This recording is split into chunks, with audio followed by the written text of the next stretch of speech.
Walk blessed, Prophet. Yes. Why do you ask?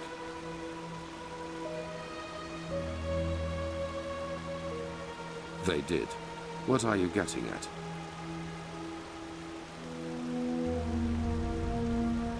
A fair point. But in the future, just be upfront. I do not like such veiled remarks. So, yes, my time in the prison was harsh.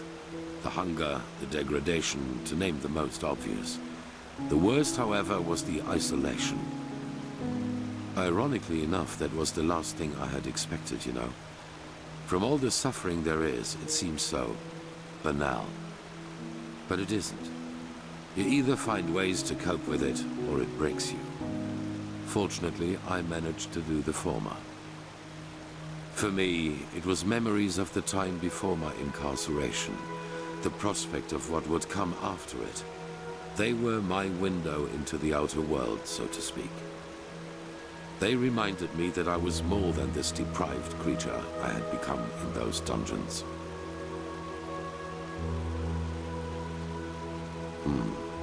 Strange.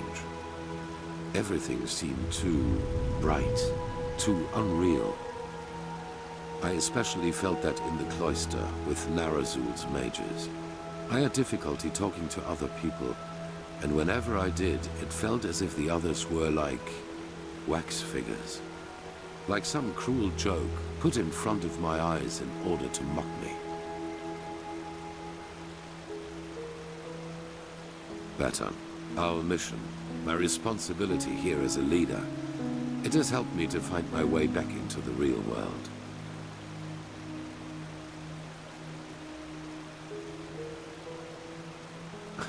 What would have been the alternative? A life as a fisherman? If the things I had to live through taught me one thing, then it was how important it is for me to be right here, right now, doing what I do. In fact, this is precisely what is missing in the world. People who do not let the whims of fate break their resolve. Now, enough of this. We have business to attend to. Yes?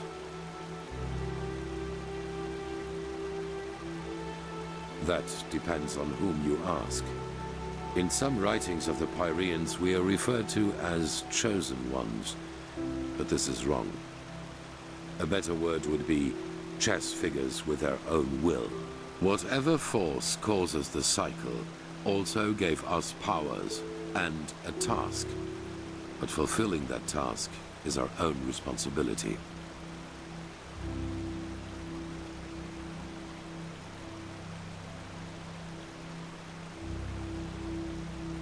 No.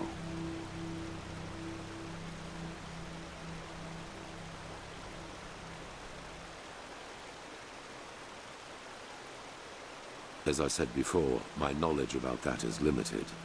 But if it helps you, imagine that it is a way of perceiving that which connects us all, our subconscious.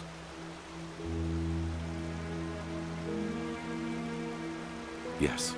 You know, most people perceive themselves as an entity separate from the rest of the world. And while this is partially true, there is something that connects us. Dark corners of our mind. Bridges to which we in a conscious state do not have access to. But you do not need to be supernaturally gifted to feel that these bridges exist. I am sure you have experienced it yourself at one time or another. A moment where you knew exactly what another person thought or would do next. People with close blood ties can especially feel that connection. Children and their mothers, siblings, and especially twins.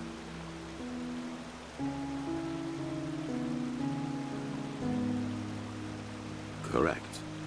And while most people hardly feel this connection at all, as if looking through a tinted window, to you, it is wide open during your visions.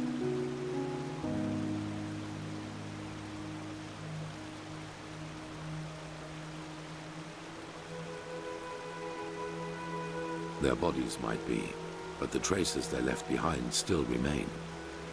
Everything that was, everything that is, and everything that will be It already exists in the sea of eventualities. This is the basic principle of magic. And time is not a straight line. Only the barriers of our mind make us perceive it as such. Visions, premonitions, dreams that become reality. These are all leftovers of waves from other eventualities that spill over into our reality. There have always been people able to read them, but none so good at it as you are, thanks to the Echo. Good question. In their writing, the Pyreans say it has existed for aeons. Since this world exists, since the sea of eventualities exists, so too then does the cycle. It seems to be a part of existence, so to speak.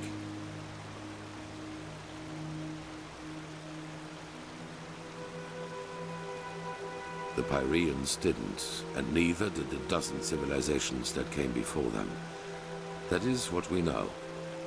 But as for what happened before that, our knowledge about the past is limited. All that matters for now is that the cycle threatens us, and that we have to stop it.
Well met.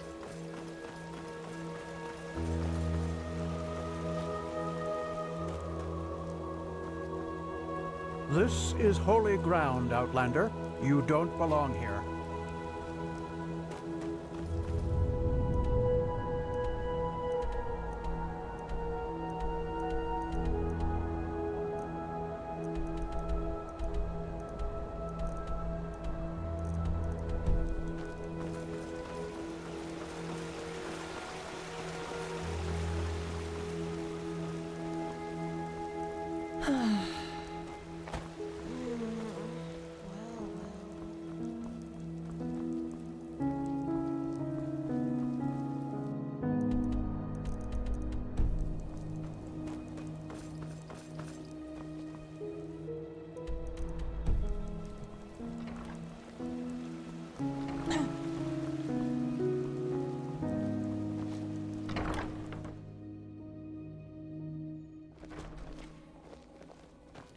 This is holy ground, Outlander. You do not belong here.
Do you now?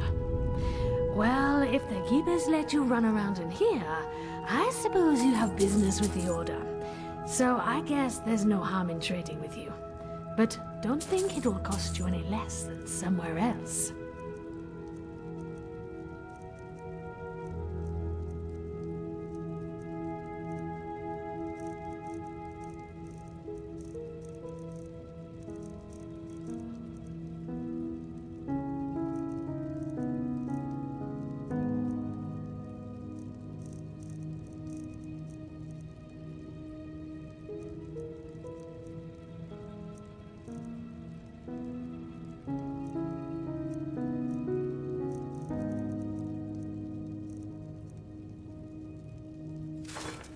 Walk blessed.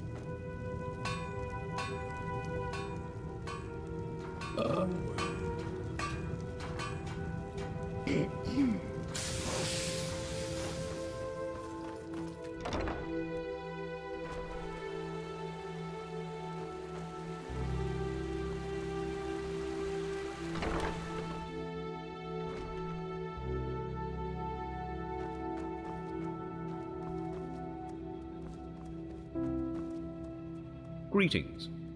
You don't seem familiar. You're here for business, I assume. Well then, I am Taurius Flameling, Apothecarius by my path. My companion and I work together with the Arcanists here, and we investigate the Red Madness. How may I help you? With all due respect to your thirst for knowledge, I am not a magister, and I've got my hands full. In a nutshell, we are healers, and our path is to cure ailments with magic and alchemy. Our monastery is far to the north, in the Frostcliff Mountains.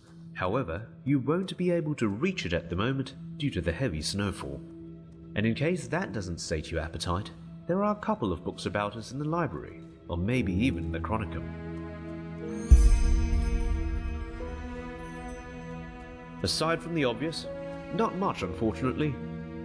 The most important thing to know is that it's extremely hard to determine if someone is infected with it. Afflicted people show their open madness quite late, and at that point, it's usually too late already. Walk blessed. Finn and Carbos, of course. Who doesn't know them? An odd duo and completely inseparable. Why do you ask? What? How? How do you know that? I'm Malthus, that's... One tragic event after another. Now listen. This question might seem peculiar, but is there any chance you found amulets on them? The emblems of the Apothecari. It's a ritual. Whenever one of our members passes away, their amulet will be put in Saldren's halls, as remembrance, so to speak. They are silver, with a violet jewel. Have you found them? Damn it. We can't even pay them their last. I'll send a pigeon with the news to the League as soon as possible.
Greetings. Well then, I am Torius Flameling, apothecarius by my path. With all due respect to your thirst for our monastery is far to the north, in the frost, and in case that doesn't sate your appetite, there are a couple of books about it. Finn and Carbos, of course. What? How? Now listen. This question might seem peculiar. The emblems of they are silver with a violet jewel. Have you found them? Yes, that's them. Thank you. We owe it to them. Here, you've earned this. I'll send a pigeon with the news to the League as soon as possible.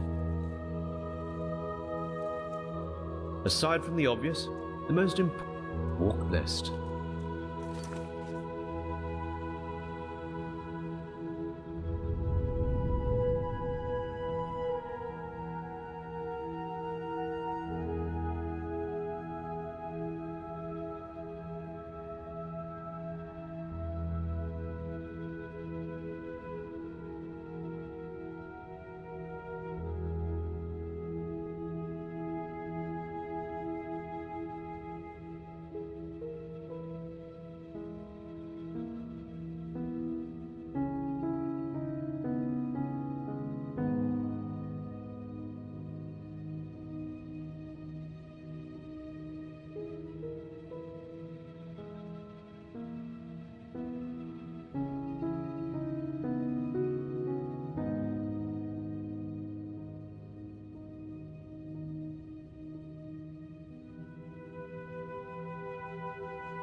That's what I'm here for.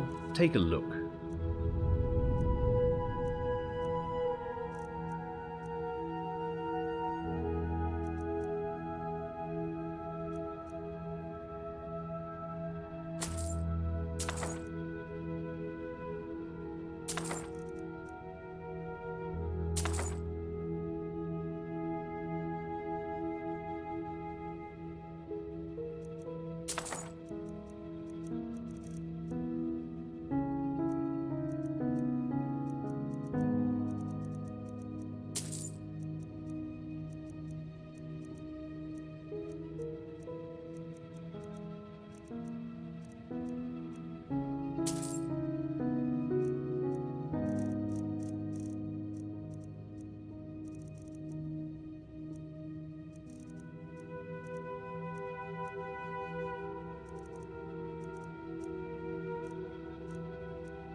Walk blessed.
Well, well, if it isn't the Prodigy. I've heard some rumors about your favorite school. This is holy ground, Outlander. You do not belong here. Be careful.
Well met.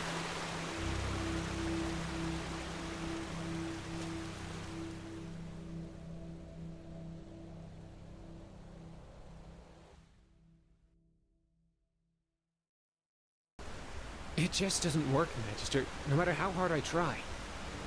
Yes, and there you have the problem. You try. I'm afraid I do not follow, Master. Okay, I'll admit, it was a little cryptic. Tell me, do you remember the lecture Magister Diana gave last moon? Yes, I think I do. You mean the one she held a few days before that thing with Magister Yarrow happened? Yes, exactly. Do you also remember how she described the workings of magic?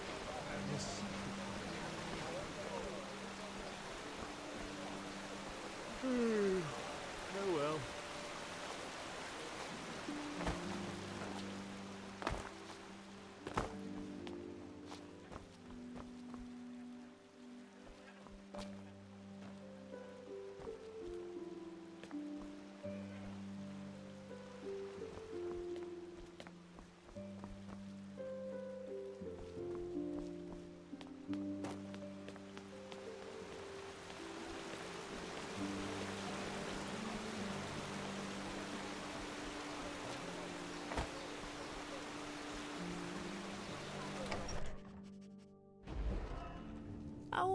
Oh my, now who is... I've seen this...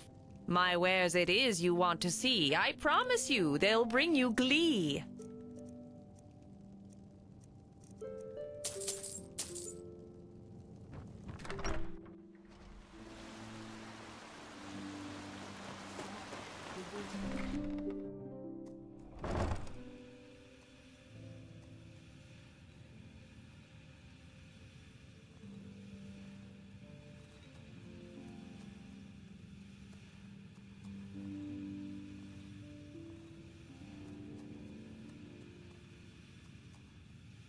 Skinning rats again.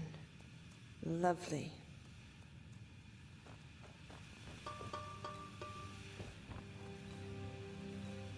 What? Oh, yes, certainly.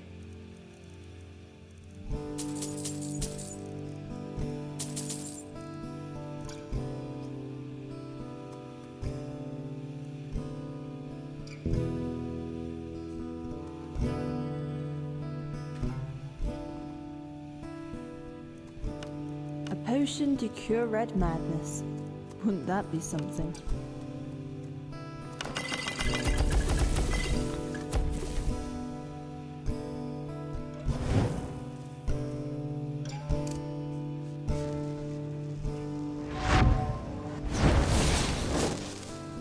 What? Oh, yes, certainly.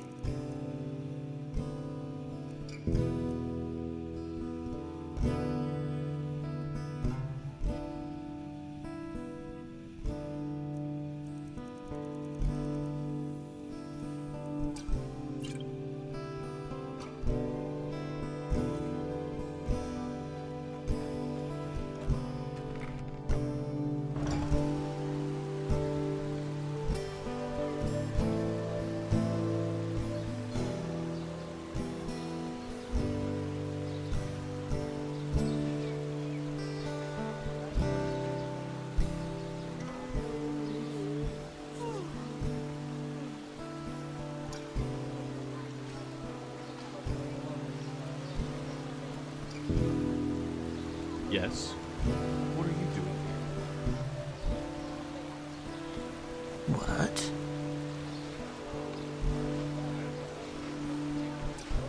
Yes?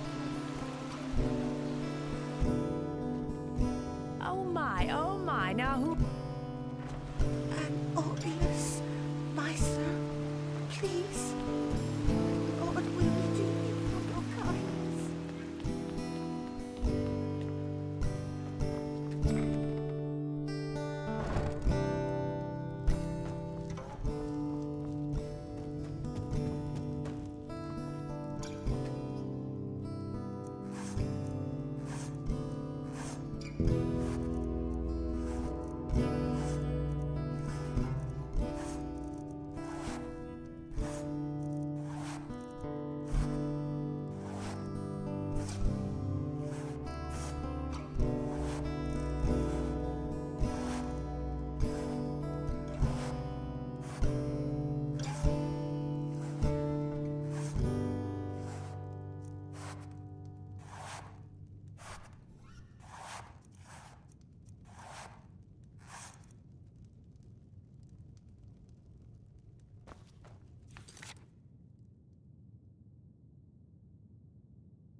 my friend.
a point, and you just have to live with it.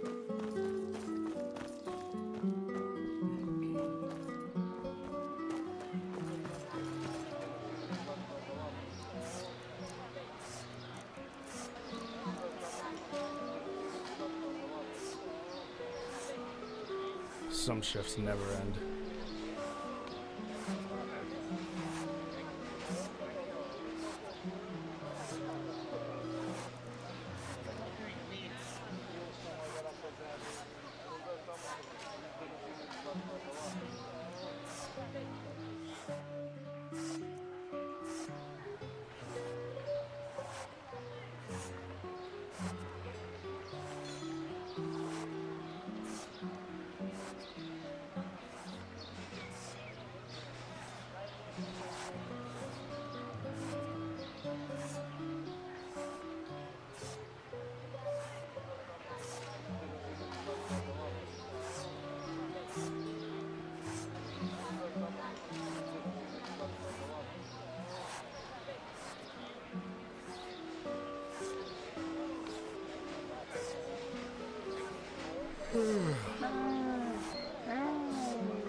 some shifts never.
Walk blessed.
an obvious, Maester, please.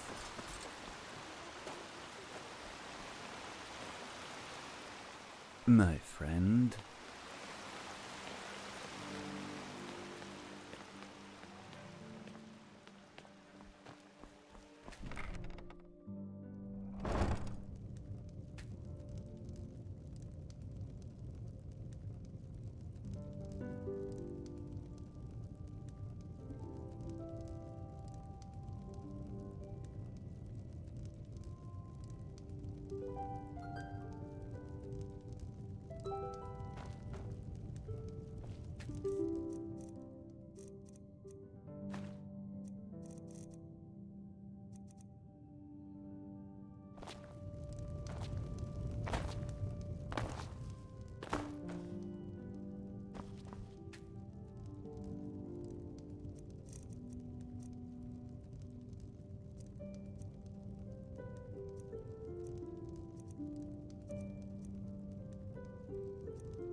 So many strict...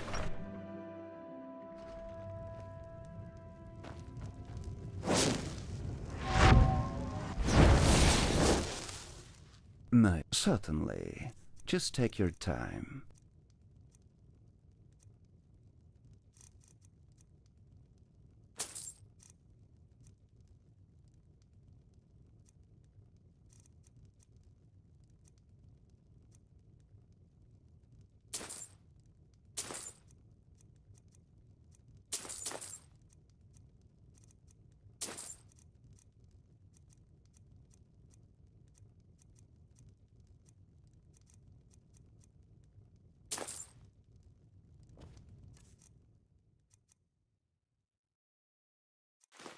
Safe travels.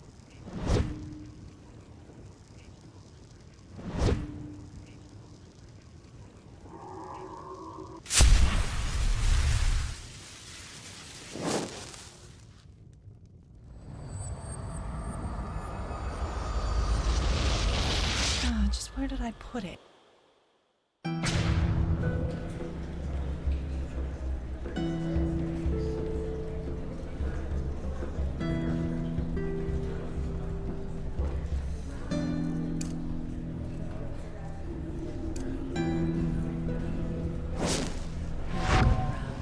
He has to.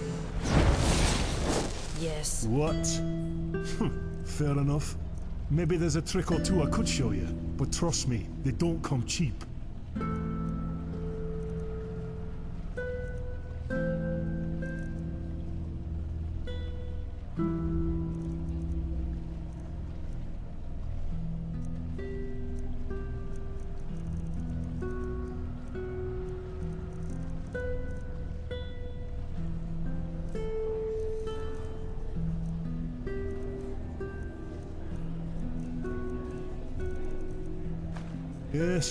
Yes. Just That's a move nice along, will dress you? you're wearing there, sunchild. I'd be careful. Some people down here would kill for something like that.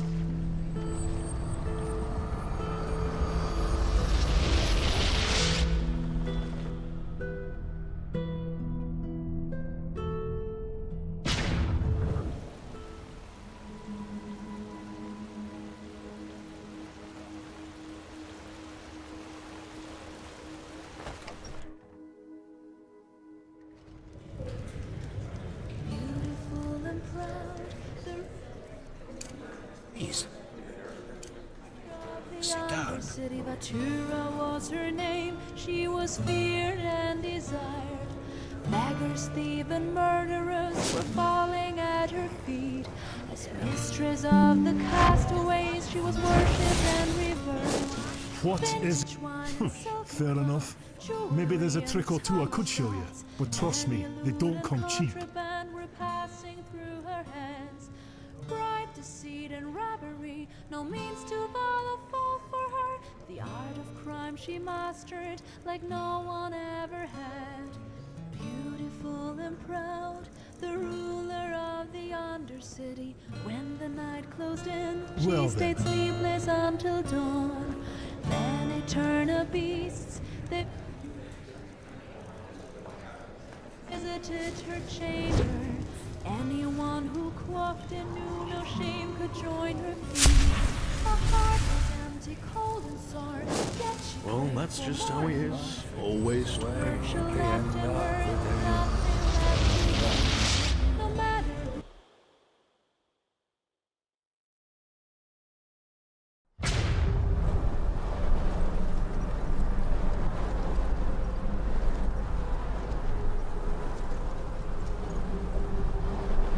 Pity.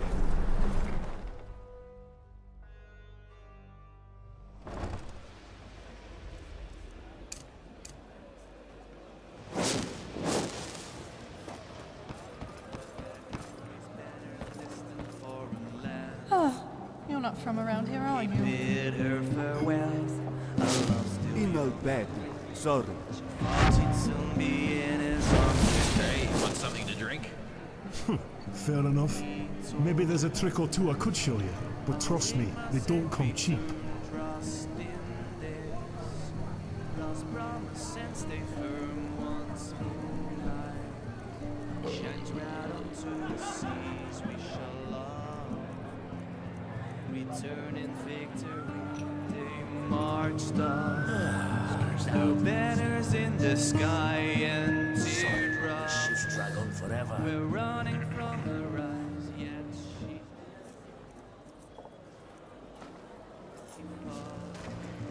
If only I believe time will. Yes.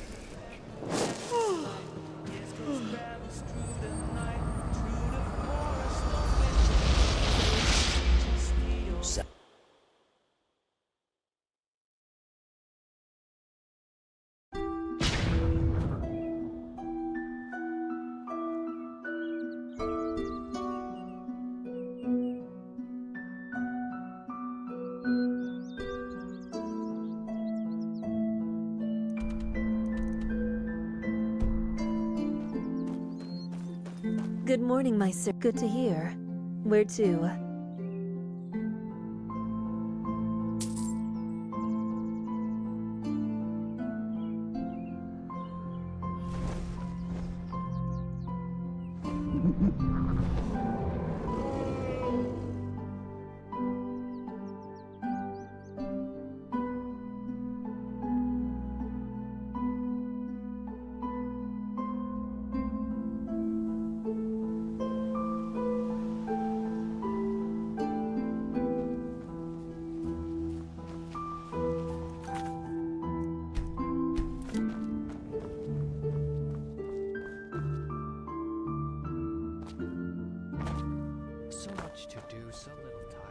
Yes?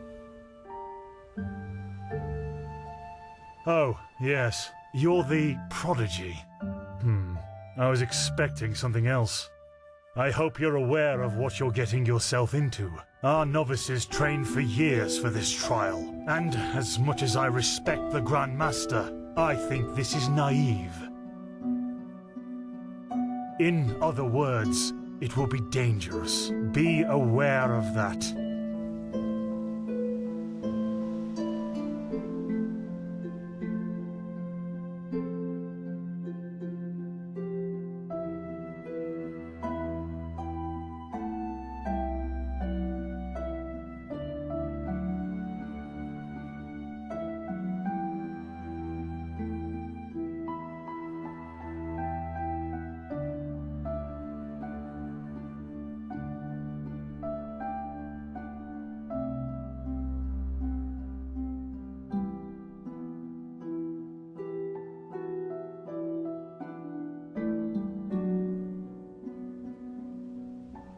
How selfless of you, but as you wish. Then it seems I'm granted the extraordinary honor of exalting the first pathless in the history of the Order to a keeper. The others will scream for joy. Give me the package the Grandmaster gave you, and say hello to your new comrades. I have to go prepare something.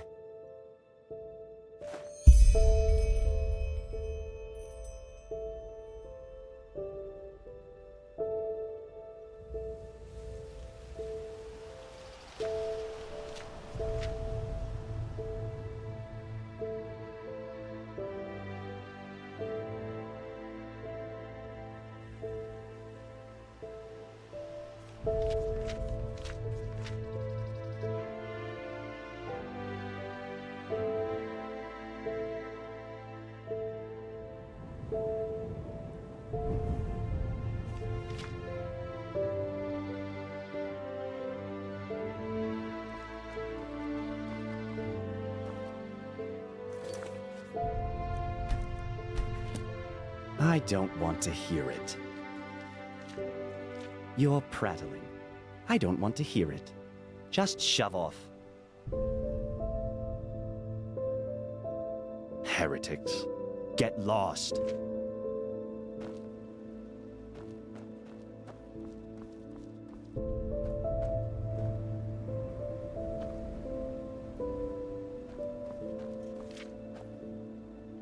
What? Oh, hello. You're our unexpected addition, aren't you? The prodigy?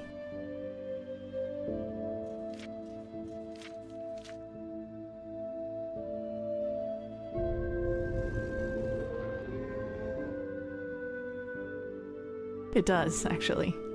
I'm Kalia Sakaresh, by my path novice and aspirant to the first sigil. I have been told what you did in Old Rashengrad, that you saved the excavations and fought back the mercenaries all on your own. An astonishing feat, truly. You have my respect for that.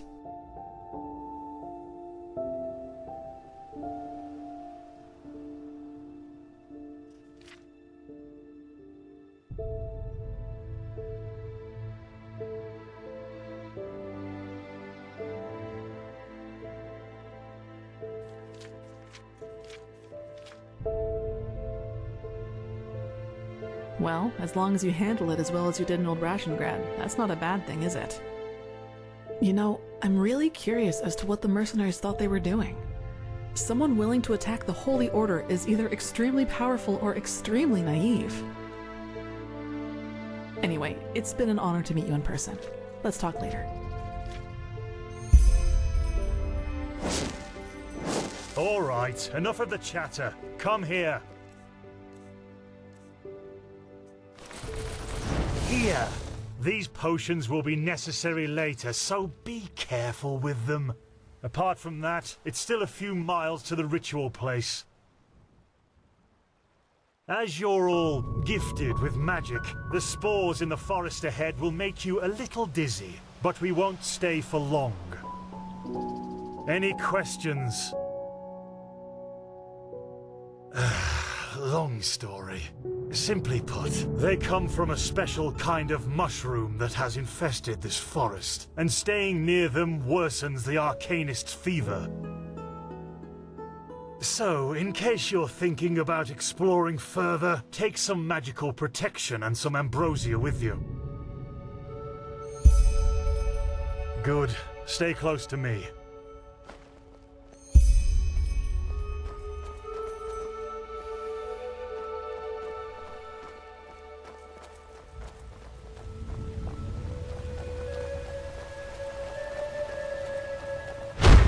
It's too late for that now. Korek would have conquered the city, and then you will be ashamed.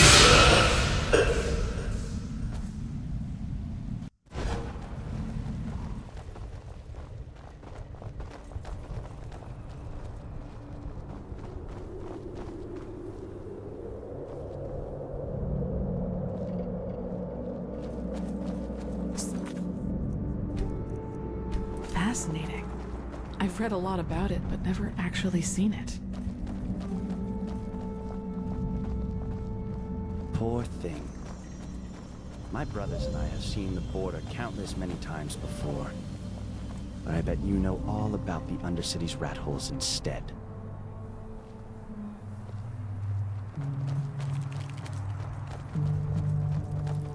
Careful.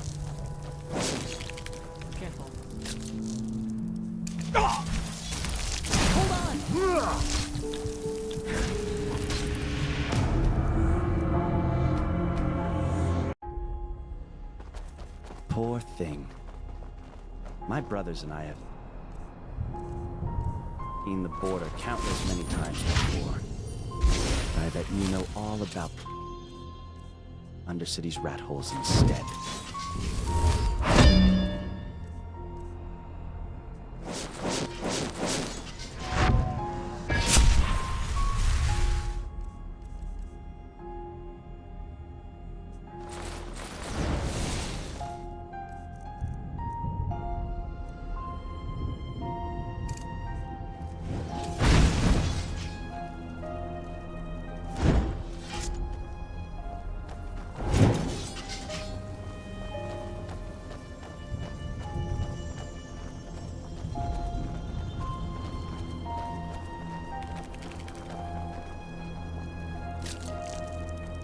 Get ready.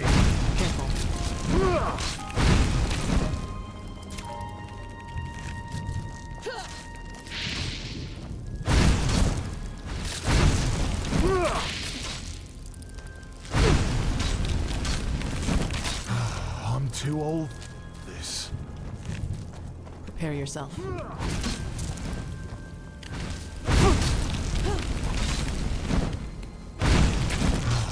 That was all of them. For this. I'm too old for this.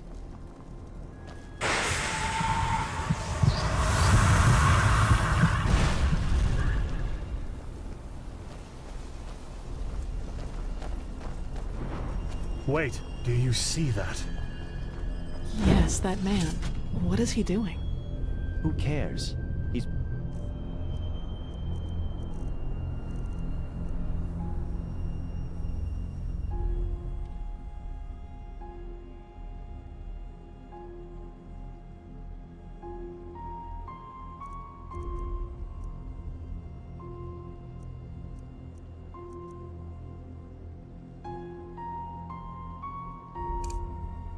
Probably just a traveler.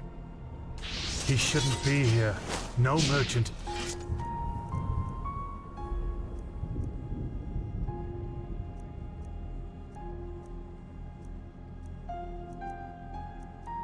His right mind would voluntarily travel through the Whispering Forest. We'll go take a look at him. Stay ready.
I see it.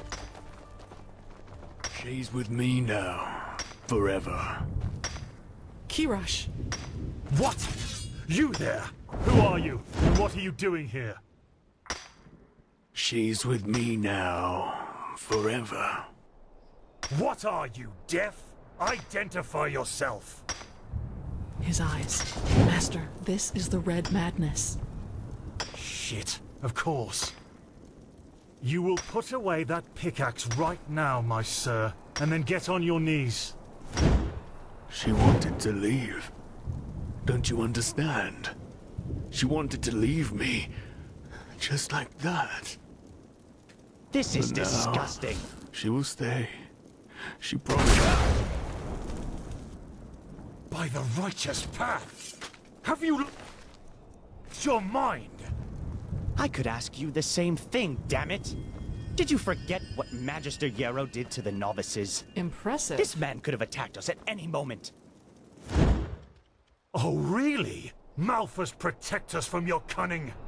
But did the thought ever cross your mind that one needs to understand a disease in order to heal it? And that some apothecary might have given their left hand for a living patient?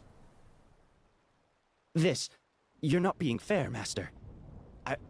I was only protecting us. Like heck you did. You behaved like an idiot. And not for the first time. The other masters might ignore that fact due to your religious commitment and your bloodline. I get that. But if something like this ever happens again, you will be suspended from the rites and will spend the rest of your life polishing prayer banks in the sanctum. Do I make myself clear? He really was trying to protect us, Master. Maybe... Do I make myself clear? You do, Master.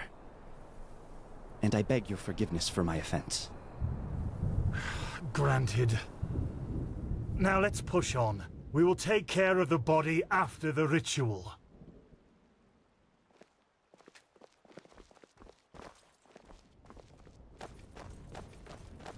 Are you okay? Just save it.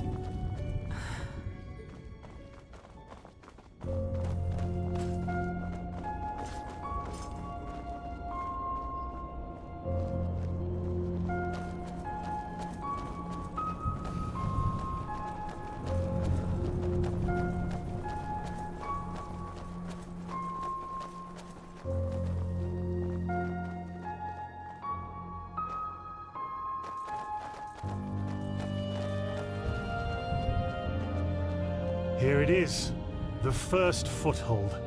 This is where Malphus's vassals erected their first camp, so behave yourselves accordingly. You too, prodigy.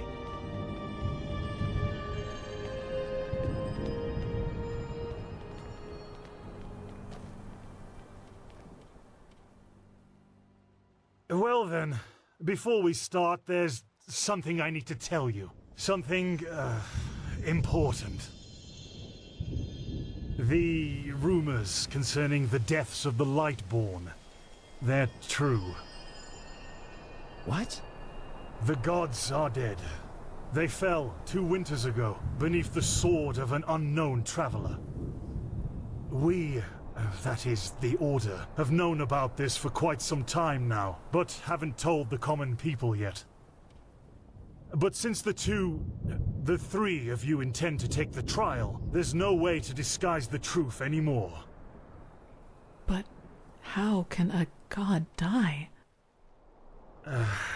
There was a prophecy, as old as the Lightborn themselves, in which there was talk of a shadow god, who would end the era of gods.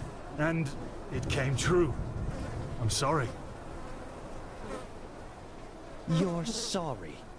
You're telling us that the gods have been killed, and you are sorry. What's next? That tomorrow the sun will stop shining? Tell us that this is a test, Master. It is, isn't it? A test of our faith. No, the Lightborn are dead. But, hard as it may be to accept, we cannot afford to fall into a spiritual crisis right now. The Order of the Gods. Malphas's order was created to protect the Lightborn. And if what you're saying, this blasphemy is true, then we're meaningless. We failed, don't you see that? Oh, by the Black Guardian, I just can't believe it. And though I shan't be seen, thou shalt live by my virtue. 3rd Revelation, verse 137. I know it's hard, Dunmore, but if this is true, we have to show strength and keep on believing in what the Lightborn stood for. Which is the idea of peace and... Oh, just shut your mouth, Sakaresh. If anything, you lowborn scum are living proof that the Order is going downhill. Do you really think I don't know about the village? You're a damned witch, and if this were the old times, you would have been crucified long time ago. You don't mean that, Dunmore. Drop it, for heaven's sake! We're all on the same side here. No, we are not. This wench doesn't have any right to wear the white robes. And if you would spend more time with the Holy Scriptures instead of your brandy bottle, you would see it as well. But no, you just... Shut up! I swear to you, one more word and you will wish that I just suspended you. But... No buts! Do you understand? Yes.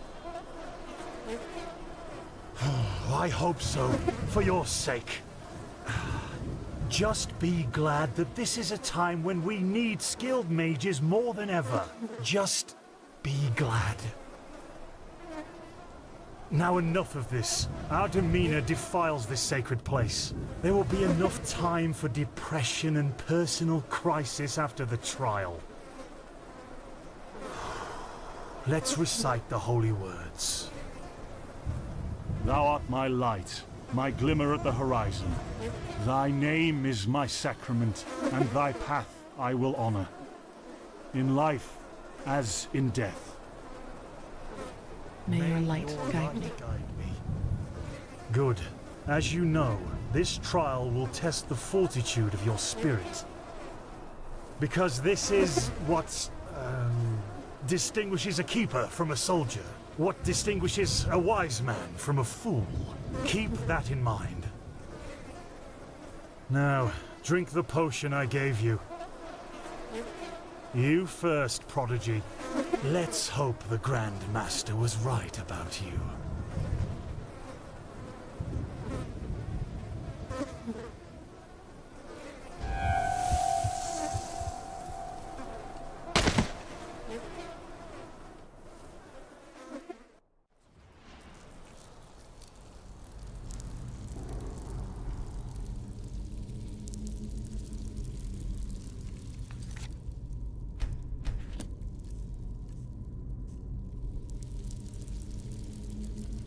Oh no.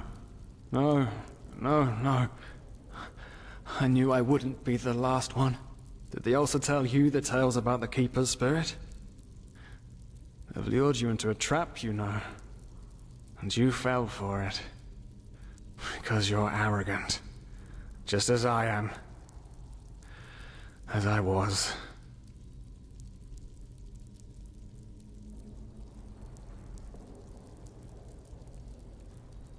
I know I'm not real. At least not according to your definition of the word. But then again, what is reality anyway? If I told you that you and your friend Sirius actually lie dead at the bottom of the sea, and that everything that has happened so far, your journey to Ark, the search at the Sun Coast, was only a dream, would you be able to recognize the truth? The answer is no. Because you don't want to be dead. Therefore, your mind will do anything to make you believe this entire dream you've had was and is reality.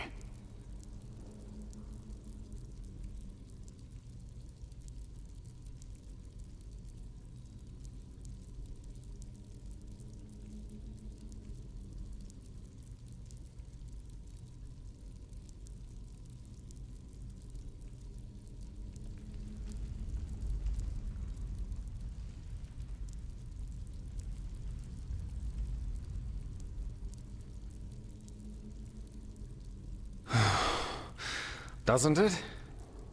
Tell me, what is time to the dead and dreaming anyway? The last second before the water floods into your lungs. The very last instant before it tears them apart. In your mind, it could be an eternity. A self-created sanctuary built from nothing but your wishes. But what's the point in talking anyway? You don't want to believe me. And I'm tired of trying to make you. Now leave me alone, before we make the suppressor even angrier. He doesn't like words. He likes the silence. What? They haven't told you about him? Oh, that's so typical. The suppressor. He's the reason why we will be imprisoned here forever, and why we can't access our feelings and wishes. And he does it because he wants us to lose hope. To stop believing. And, you know, sometimes I wonder if that's exactly what we humans, what I have to do to finally be free. Give up. Detach myself from the dreams of the past. Who knows if there were anything else than phantasms to begin with. But no. No, not yet. It's too early to surrender. And isn't that what makes us human, anyway? To hope? And to just keep on waiting for that one miracle that will end the pain once and for all? Yeah, I'll wait. And you will wait with me forever.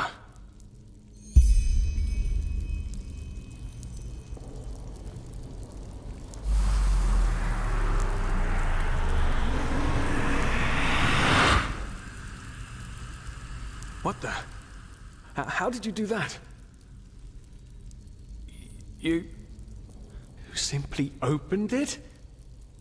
But that's impossible. All these years it's kept me from escaping, and you just... Come on. We have to look. We have to look and see what's outside. We won't get far, but still we have to see. Come. Lead the way.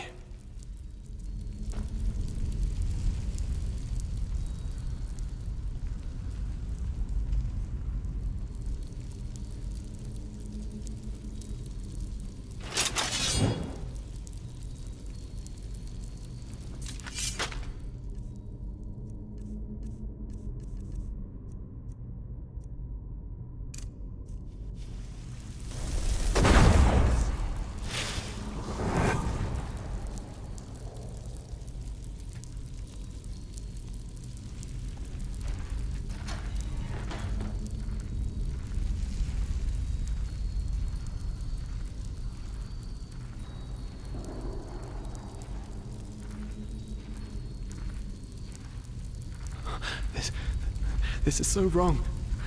And right. At the same time.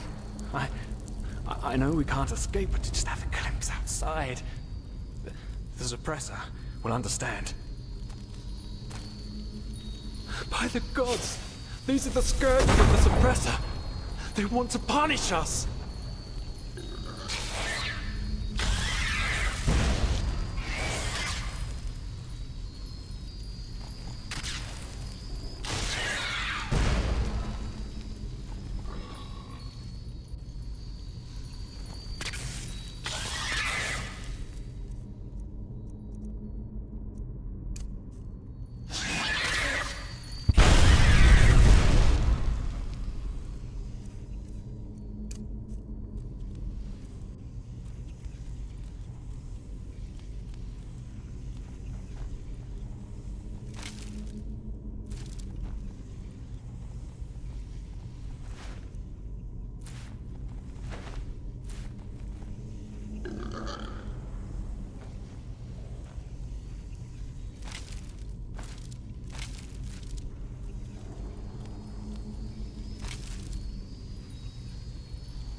so cold.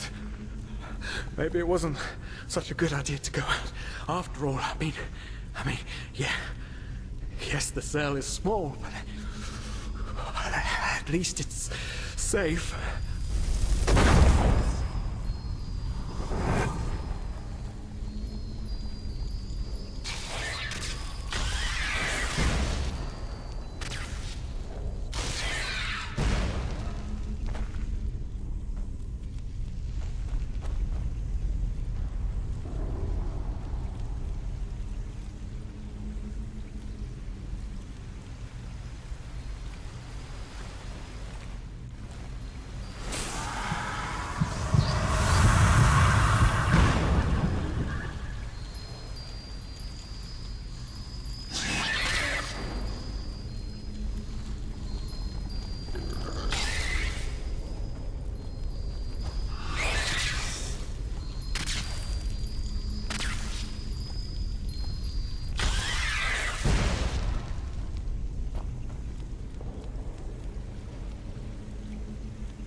Haven't we been here before? By the gods, everything here looks so similar. It's...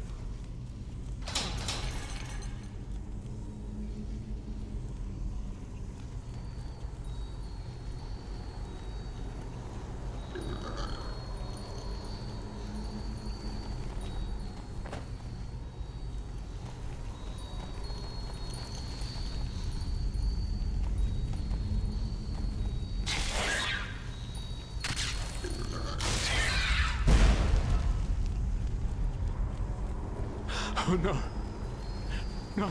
No. Do you see it? All the cells, they're all empty. And there's blood. Oh no. There were people in there just like us. They didn't know their place either, and now they're dead. They've simply dissolved because they dared to disobey the suppressor. By the gods. This is what will happen to us too. I knew it was a mistake to leave in the first place. I just knew it.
Haven't we been here before?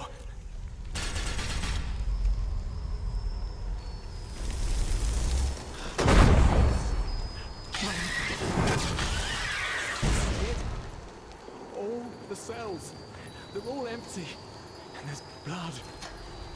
Oh no. There were people in there just like us. They didn't know their place either, and now they're dead. They've simply dissolved because they dared disobey the suppressor. By the gods, this is what will happen to us too. I knew it was a mistake to leave in the first place. I just knew it.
What?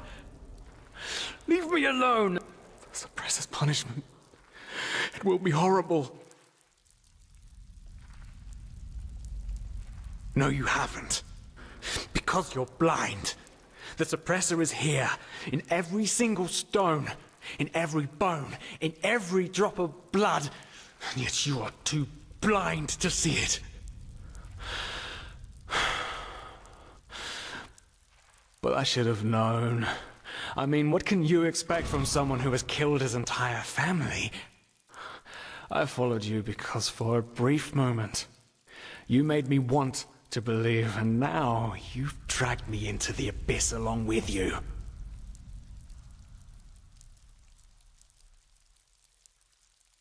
Ugh. Of course I'm a part of you, and you are a part of me. Isn't that obvious? But I should have known you wouldn't understand. You're too weak. You always were. No, there isn't. Just look at us. Look at what we are. We are the damned because we are trapped too deeply in the past. And that's why we do not deserve freedom.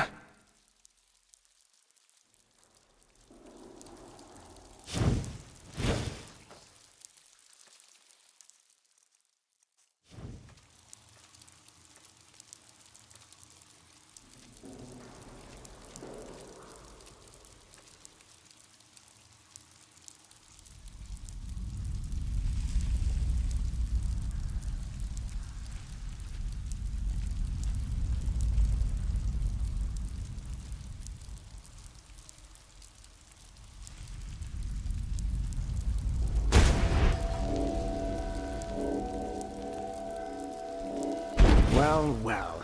So you figured it out? Yes.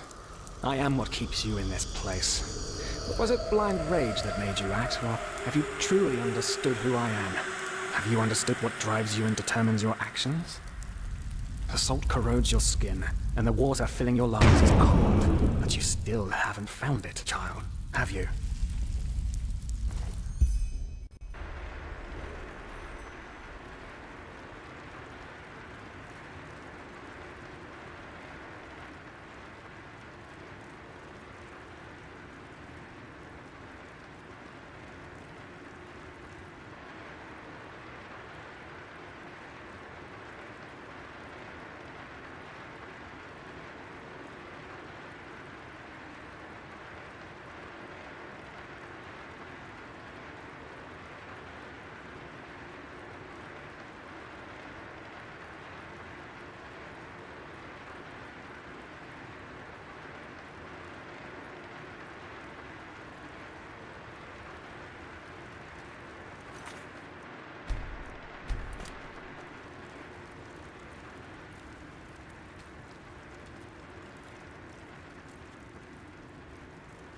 Oh, hey.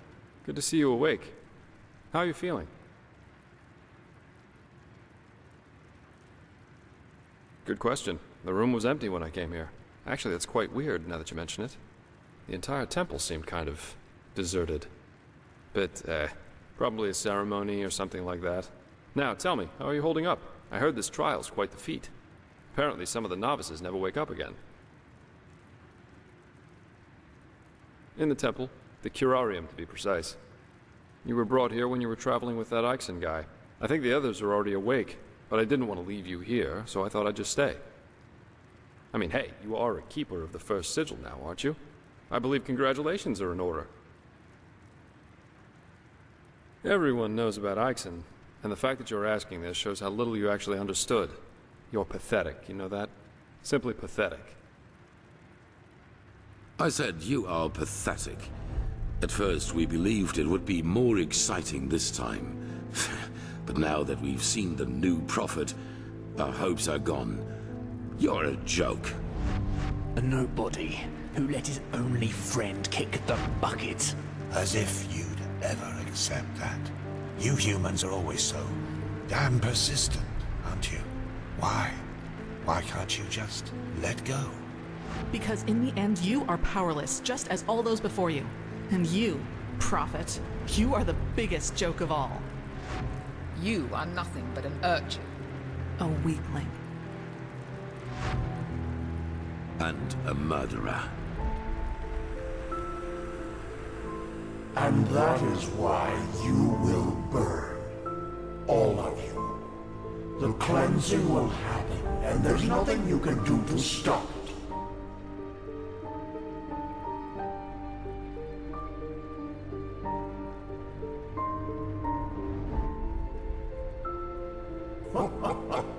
Is that so? Such presumption from a fish who thinks his pond to be the world. The world is an interplay of cause and effect, and the only logical consequence of your existence is annihilation. That's the way it was, and that's the way it's going to be. But enough of the banter, urchin. We wanted to meet you, and so we did, even though the result is rather sobering. Now wake up! Keep on stumbling through the mist.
Thank Malphus. I was starting to think I was the only one. How are you? You look exhausted.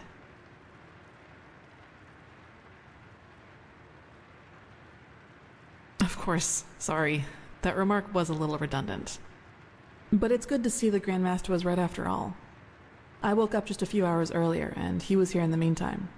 He didn't doubt for a single second that you would make it. But I suppose mutual congratulations are in order. We made it. We passed the trial.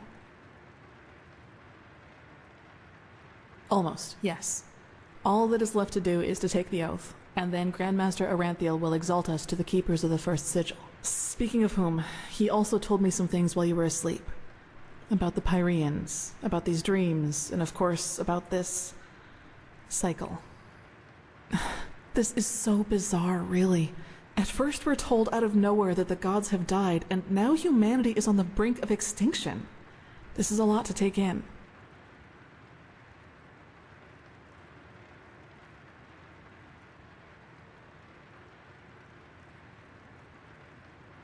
Hard to say. I never had those dreams the Grandmaster talked about, even though I'm magically gifted. But then again, I always had the feeling that the Red Madness was more than an ordinary disease.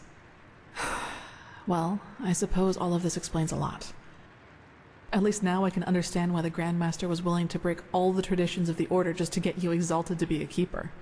According to him, most of our battle against the cycle will stand or fall with you.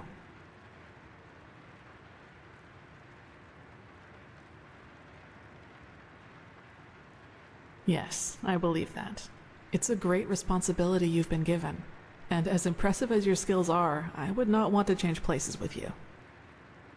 Well, as I said, we both have to take the Holy Oath. You should talk to the Grandmaster as soon as you're ready. He's waiting for you in the Emporium. Right. Dunwar. The apothecary examined him about an hour ago, and it doesn't look good. It's likely that he'll never wake up again.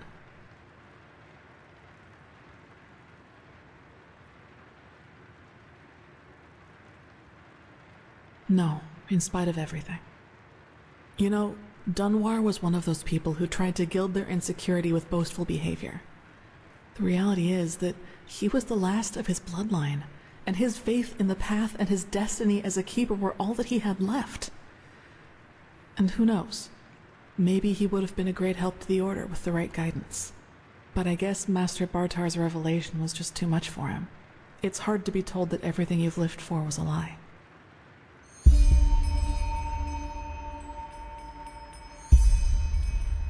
Well, maybe I just don't show it as much. But yes, in a way, you're probably right. I suppose that's mainly due to the fact that to me, as opposed to Dunwar, the Order always stood for an idea.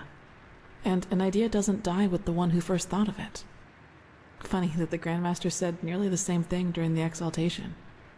Dunwar would have considered it blasphemy.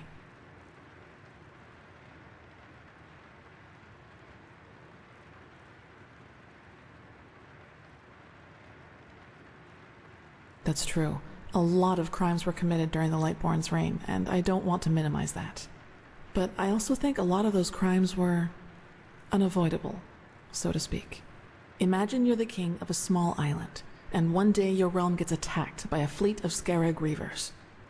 The invasion catches you completely off guard, and within a few hours, the Reavers have advanced to the farmland, just a few feet from your city's main gates. And before you know it, you have to make a decision. Will you use the time that remains to entrench your army within the city's walls to have a better chance of surviving a siege? Or do you send them into the field to fight the Reavers there, knowing that there is only a slight chance to save the farmers, but a big risk that you will lose both the city and the farmers?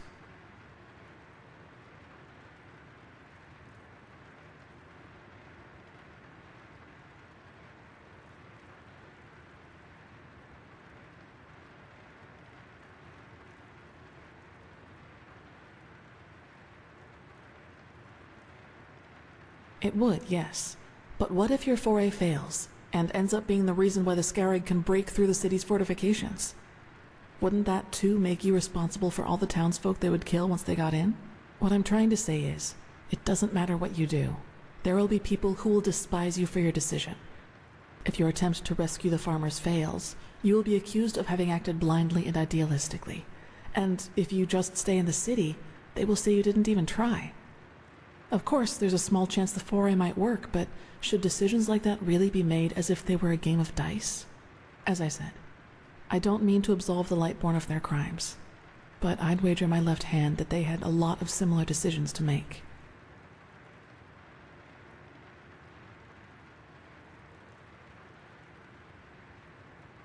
I knew the question would come eventually.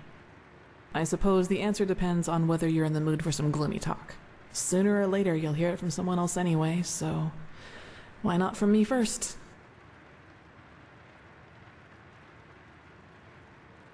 As you wish. Where should I start? Maybe with the fact that I don't remember anything that happened before my 6th winter. I don't know where I was born, and I never got to know my parents. I wish I knew.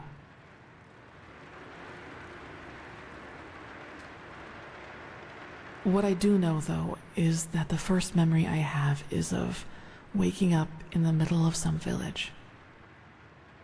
It was dark, and I felt dizzy and, I don't know, empty? That's probably the best way to describe it. I eventually found the strength to get up and look around, and, well, that's when I realized what was actually going on around me. The entire village. It had been destroyed.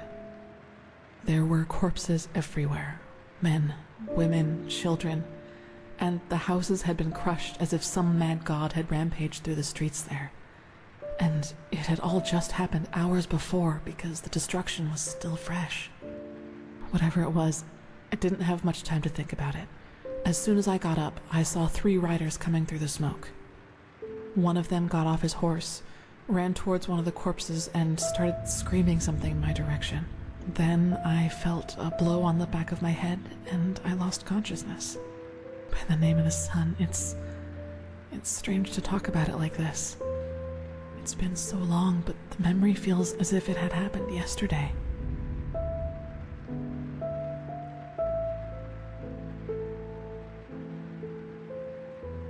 Well, it turned out the riders were hunters who had come from that village.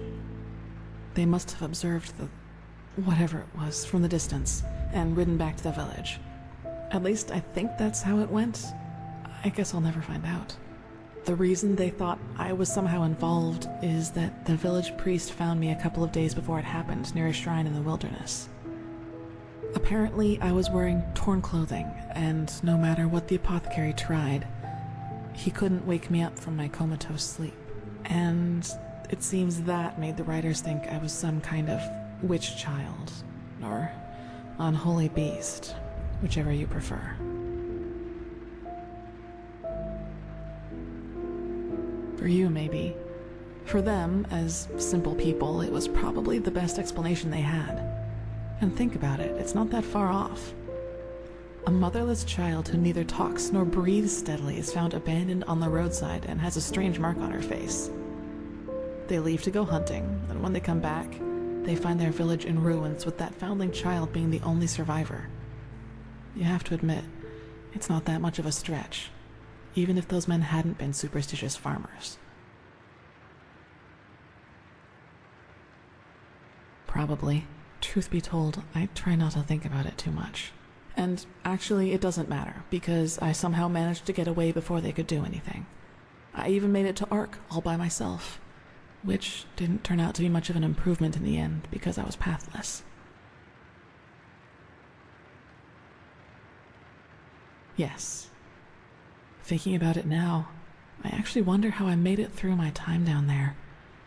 But maybe that's one of the advantages of being a child. You don't think. You just act. Still, the winters down there were cruel, and if Master Tyrus hadn't found and taken care of me, I probably wouldn't have made it through my second year. Yes, otherwise I would not be here. He saw me, and he knew what he had to do, is how he put it. Of course, the Order wasn't too happy about a pathless child in the Scuola, just as some aren't happy about you being here. But Tyrus was a highly regarded man, and that's why they let it slide.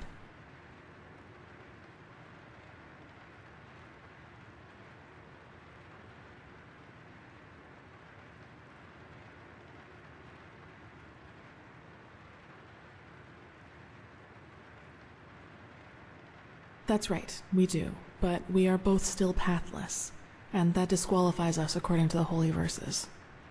I guess now you understand why I was never as connected to Malthus's teaching as Dunwar was.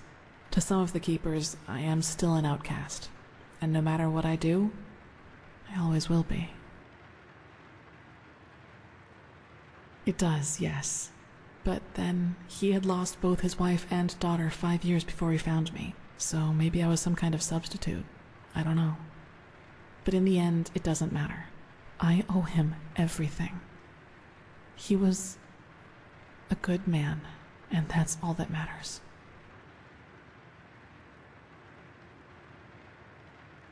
Yes, and now I'm here.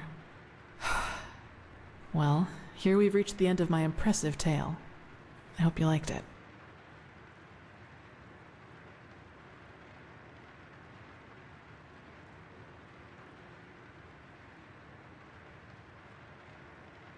gone.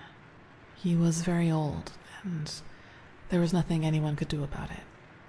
But I'd prefer not to talk about it, if you don't mind.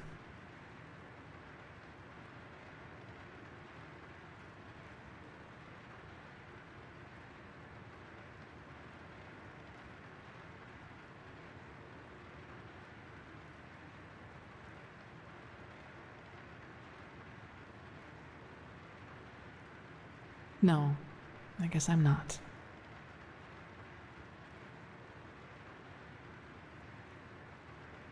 He does, yes, and he's not alone in his opinion.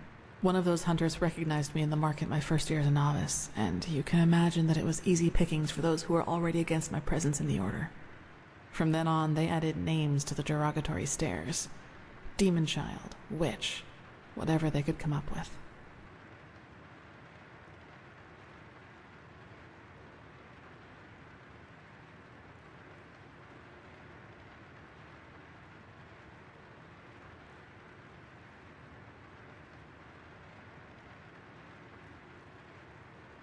Yes, maybe. You know what's funny? To some extent, I'm glad to be who I am. That way, people just leave me alone, and that gives me more time to focus on what's important, on my goals. Several, but I'd say that's enough of the gloomy stories, don't you think? There will be plenty of time for chatter in the future. Maybe.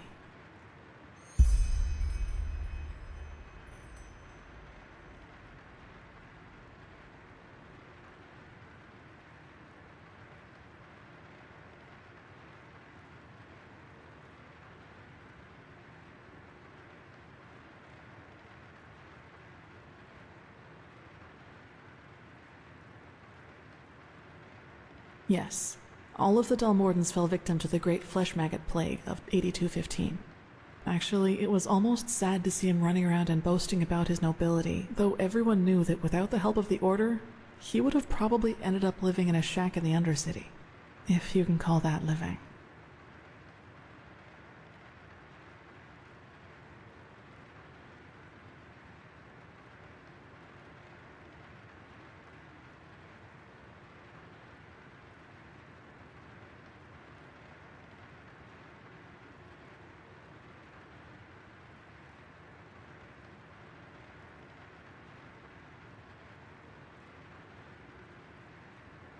You should. It's already late, but if you want, I can show you the most important places in the temple before you go to the Emporium. What do you think? Good. Then get your gear from the chest by your bed and we'll go.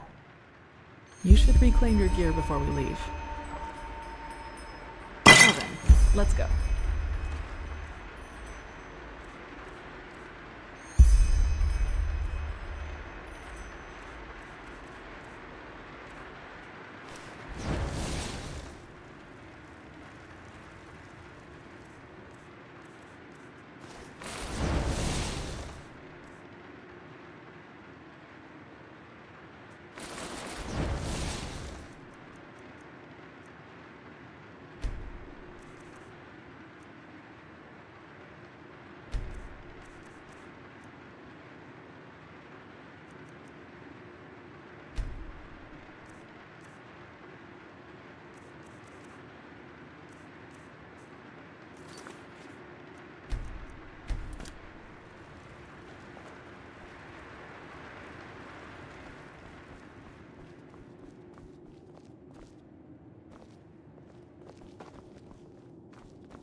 Alright, this is the Sanctum. It's a place of silence and prayer, and also where we'll be exalted later. My sir? Pathlessness, whatever you my. Well, You just don't get it. Yes. What he's doing. Thou art my light, my glimmer at the horizon. Thy name is my sacrament.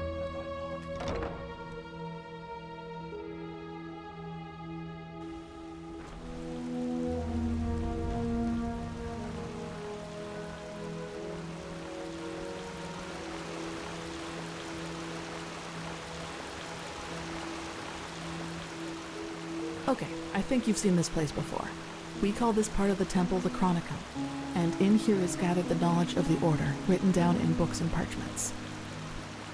Plus, all of the experiments and research on artifacts and magic is done here, so it's a place you'll probably see often in the near future. Ah, and just below the Chronicum is the temple smithy. You should go there if you need equipment. Over there, that's the Scuola and the quarters, where both the keepers and the novices live. There's also a training room where everything from swordplay to marksmanship can be trained and taught. You will find some skilled teachers there. Well, I think that's about it. You've already been to the Emporium, and I assume to the Eye of the Gods as well. I suggest you speak to the Grandmaster as soon as you're ready to take the oath. Prepare myself, probably. Now walk blessed. I will see you soon.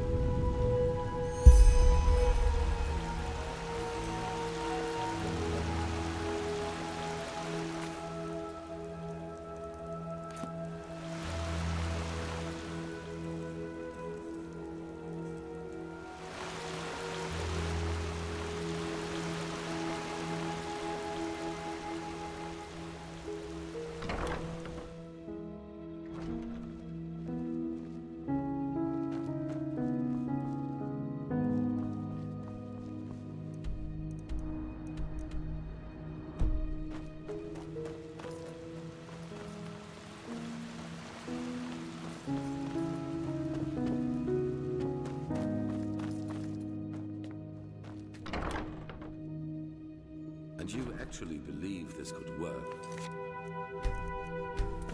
It sounds absurd. I don't believe I know. The mercenary, he might not be the shining knight of Castle Starsound, but he's better than most of your men. I want him, and you will need to convince your true Chesser of it. Is that so? Very well, I will convince her. You will hear from me. I hope so. Well, look at that.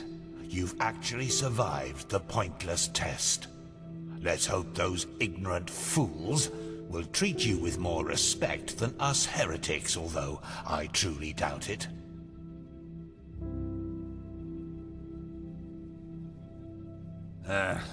Quite some questions you're asking there, lad. But why not? You're not one of those god lambs, so where's the harm in telling you? Yes, the Lightborn are dead, killed by the Shadowborn. But truth be told, too little has changed for us to feel any different. If that makes sense. Yes, but that's because the Lightborn have left a power vacuum, and everybody feels obliged to fill it himself. Plus, there's the cycle, which seems to drive people into violence. I'm talking about grand-scale changes, such as in the way we think. To know that gods can be killed, that there is no other power in life than life itself. That has to do something with people, doesn't it? Well, bullshit. Just look around Enderal. The most religious country of all, and yet people act as if nothing has happened. All it needs is some fancily dressed up clergyman to tell them that the rumors are false, and they swallow it like mulled wine and go on about their business. It's depressing.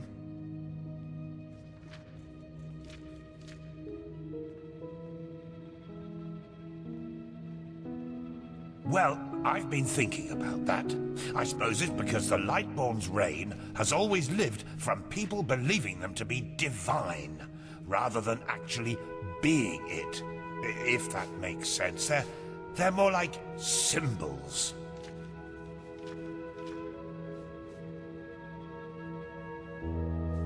Regret? Far from it. The gods were tyrants, and they robbed mankind of their right to self-determination. Regardless of the consequences, what we enabled the Shadow God to do was the right thing to do.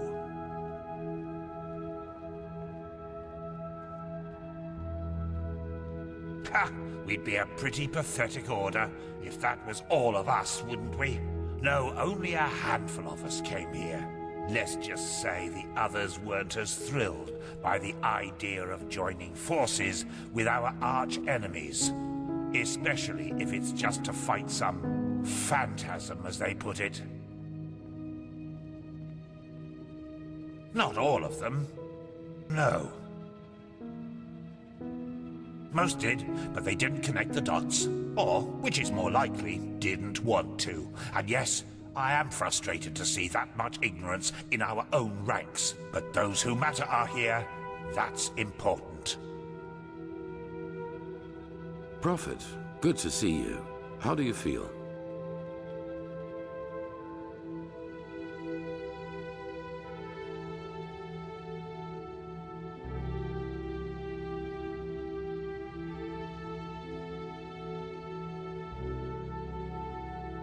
Oh, what?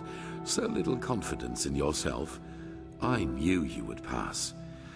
If I had doubted your abilities, even to the slightest, I would have never spoken out for you.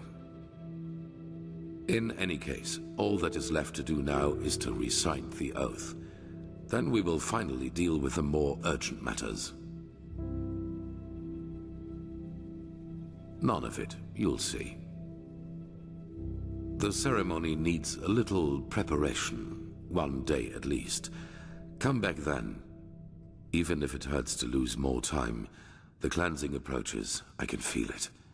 Just this night I had another of the dreams. People I knew, including you. But these people weren't themselves. There was something else, and it spoke through them. They mocked us and said our struggle against the cycle was pointless. It was peculiar. I believe that these beings are connected to the cycle. They must be the ones who cause it. You did? That is interesting. It must be related to our roles as emissaries. Maybe there is a connection between us. None. Maybe they are demons or magical entities of some kind, but they are different from everything I know. In any case, if they are indeed responsible for the cycle, they are our enemies. That's what matters for now. Come back tomorrow for the ceremony. Walk blessed, Prophet. Blazes, it's dark already. Time really does fly by.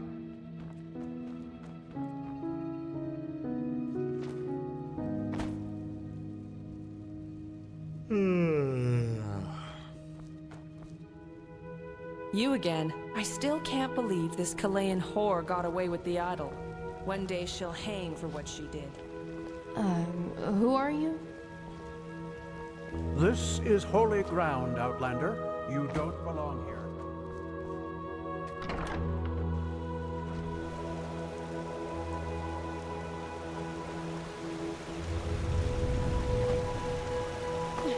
My sir!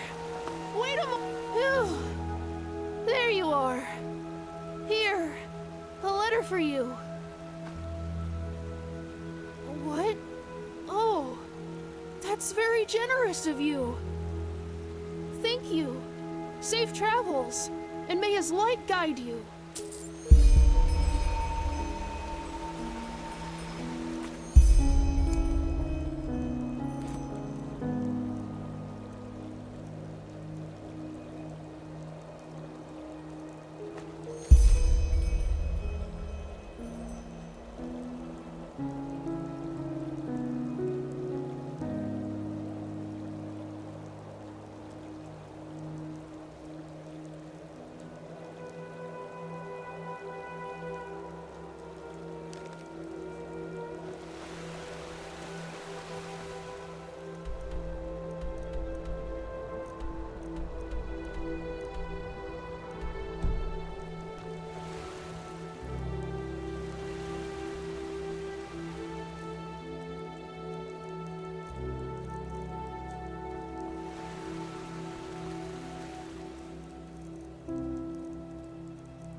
Monsieur?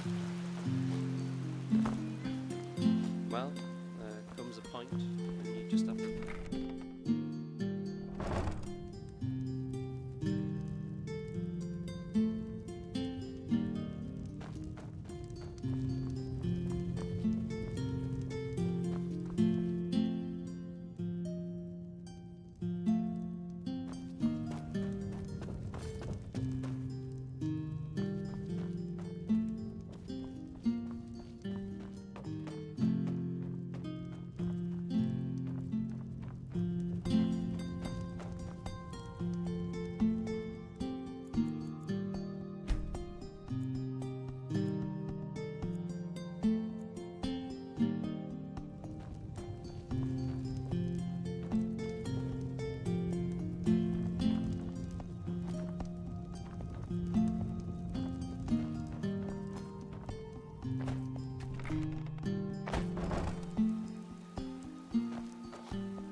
Some people just don't know their place in the world. Yes? Malfest's blessings. Now look at that. It's the prodigy. Not much. We haven't yet heard from the keepers old Aranthiel sent overseas, but their armory and weapons seem to belong to an order of mercenaries who normally operate in Nerem or Kira. We'll see. Now look at that. Someone who's actually interested in us as people, rather than in our knowledge about the Pyreans. But it's your lucky day. I really wouldn't mind a good talk right now. Hold on a second. Arizalian brandy. Vintage 8214. What do you say? A glass and a good talk? There are a couple of things I wanted to ask you anyway. All right then. Potatoes, garlic, radish.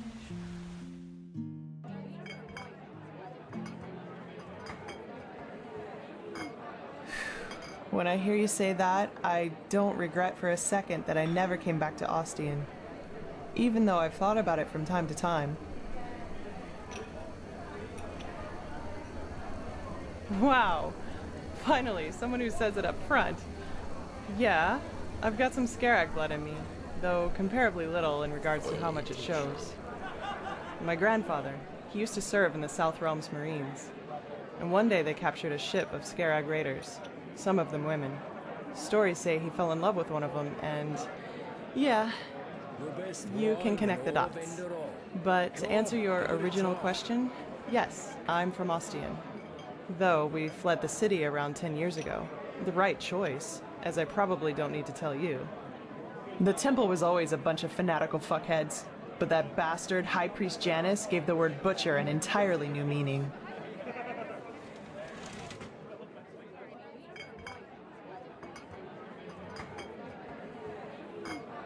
I know, and nah, I hardly know anything about her. Only that they were raiders and that she fled about 2 years after giving birth to me. Poor Grandpa. You should have seen how people reacted to the way I looked. Even as a kid, they always looked at me and my almond-shaped eyes as if they were expecting me to pull out a skull fetish any second and start putting curses on anyone in the vicinity.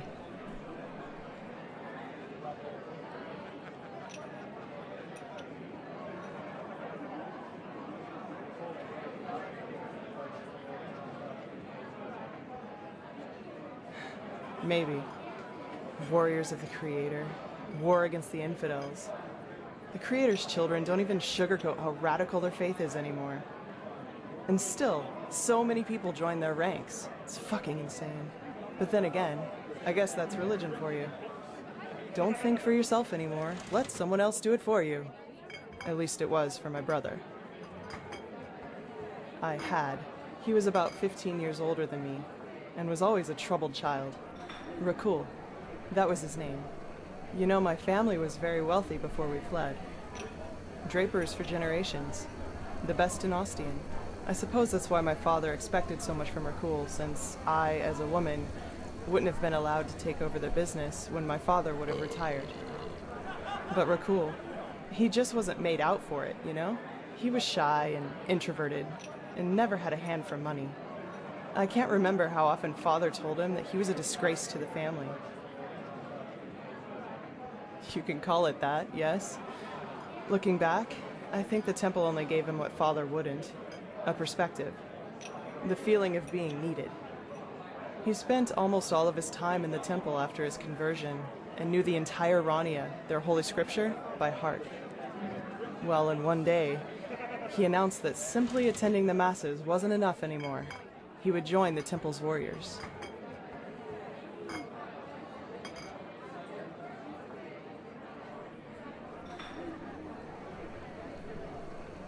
Damn right. That's what these bastards do. They exploit the vulnerability of people like him and indoctrinate them with their fucking bullshit. And once that's done, they send them to fight for their holy causes. In other words, their own interests, like pawns on a chessboard. And if they die, then they call it a fucking honor. I'm sorry, my dame. Your youngest son just died. But don't worry, he's in a better place now, eating grapes and drinking honey. What solace, isn't it? Now, do you have any other neglected children for us? We're running short on material. Damn it, I hate those bastards. I just hate them so much.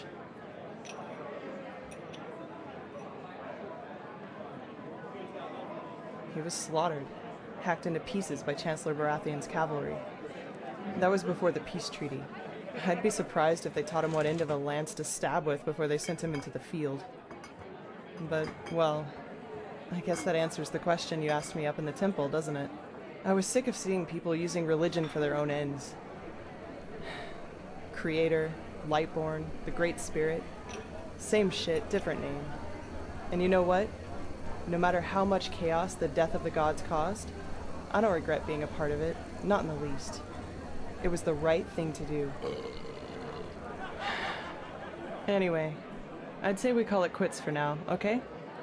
It was good talking to you, but I'm dying for a nap. Take care.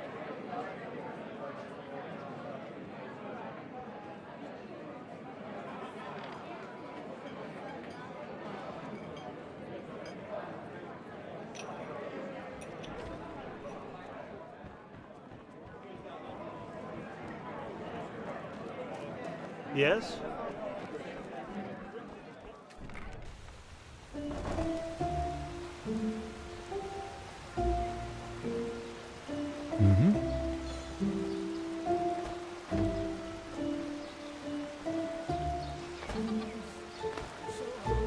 What blessed?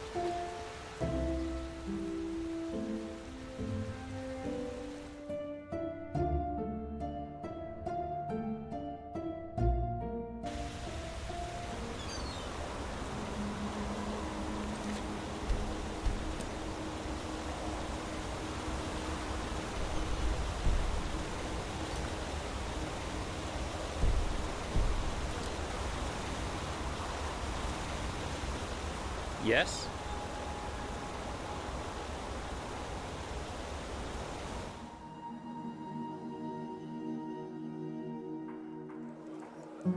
Hear my words, O path-abiding people of this holy city. Rumors circulate. Rumors. Watch yourself. The streets aren't safe this time of They the day. speak of a red darkness that befalls peaceful souls, driving them to deeds.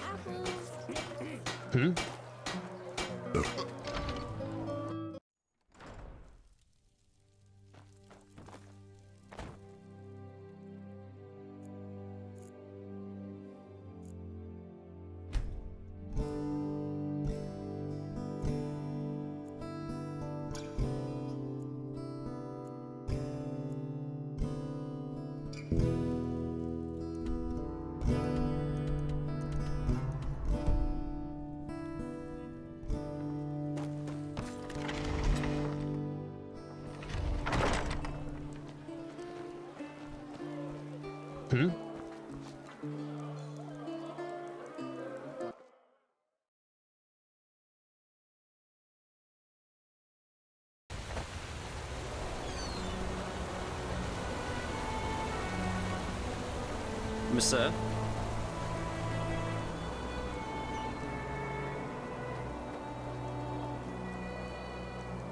Ah, there you are. Glad you made it. So, how was it? I heard quite some stories about this trial, and was never sure what to make of it.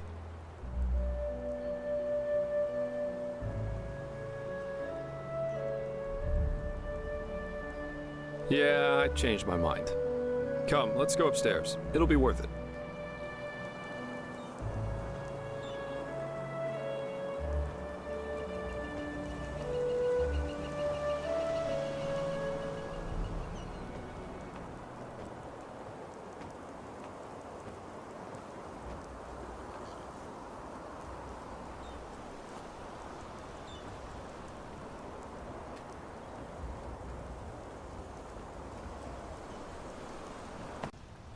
There we are.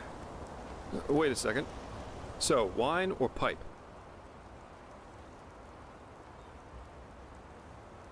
Chilean sweetwater tobacco. 100 times better than what they smoke here. Consider it a congratulatory gift for passing the trial.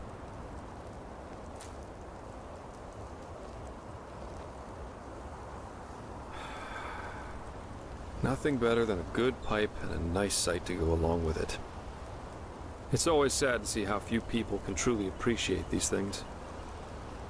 Anyway, tell me, my friend, what is it that drives you? I've been asking that myself since we met.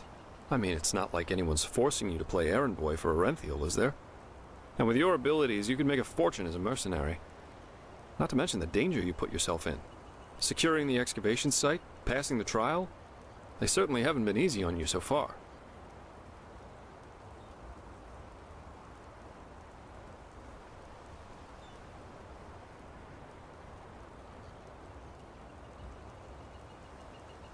Huh, I figure. In any case, it's interesting to see how you've gotten from being a magically gifted refugee to the center of all this. Kind of reminds me of a woman I used to travel with, Alicia. No matter where she went, she always ended up in the eye of the storm. We got hired for the same job. Usually I work better on my own, but this partnership was refreshing in every aspect. It felt good to know someone's got your back for a change, especially with the kind of work I do. Which is why we decided to stick together after that first job. And it went great, at least initially. She just cared too much, you know? Yeah, she was a mercenary, but she only ever picked the jobs where she thought she could help people, or at least do no damage. As you can imagine, that doesn't always work out in my profession, and whenever it didn't, she really took it to heart. It was sad, if you think about it, really. We traveled together, and we had sex, so yes, according to most people's definition of it, we were a couple. That was... let me think. About 3 years. Yeah. We went to Araziel, Kira, Artwend, and one time we even fought a group of Petrified on Millet. She fought as ardently as she lived. I don't know how I would have survived that fight without her.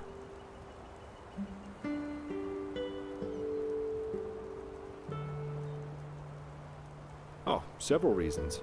First of all, she was primarily a traveling healer, and used the money she got from those jobs to sustain herself. Secondly, Licia wasn't all selflessness. She wanted to help people, yeah, but she also wanted to make experiences, I guess. Live like an eagle, love like a madman, and dream like a god. A bit cheesy, yeah, but that was her credo. Well, we were simply too different. I guess that's what it comes down to. Let's face it, I'm a pathetic white knight, and an even worse world savior. Licia and I, we were just bound to clash.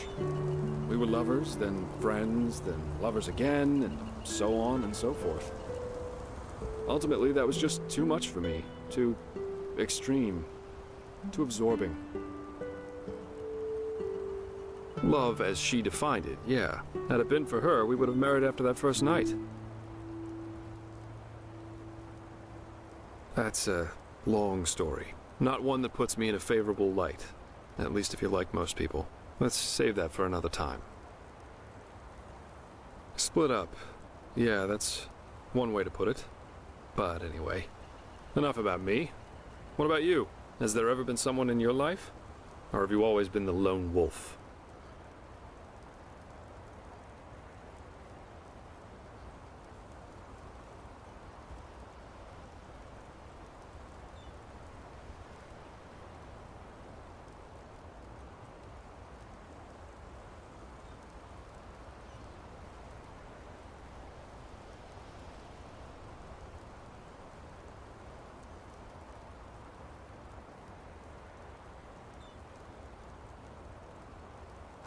That's my line. I, for one, have had enough drama to last me a lifetime. Sex is fine, but I guess I'm just not naive enough for anything else anymore. Love, love, love. People have such wrong-headed expectations, really. Sometimes I think it would help us all to finally admit that there isn't that much that separates us from the apes. Anyway, why don't you tell me a little more about this trial? I heard you passed it together with that quiet girl, Kalia. What's she like? I've heard some stories about her.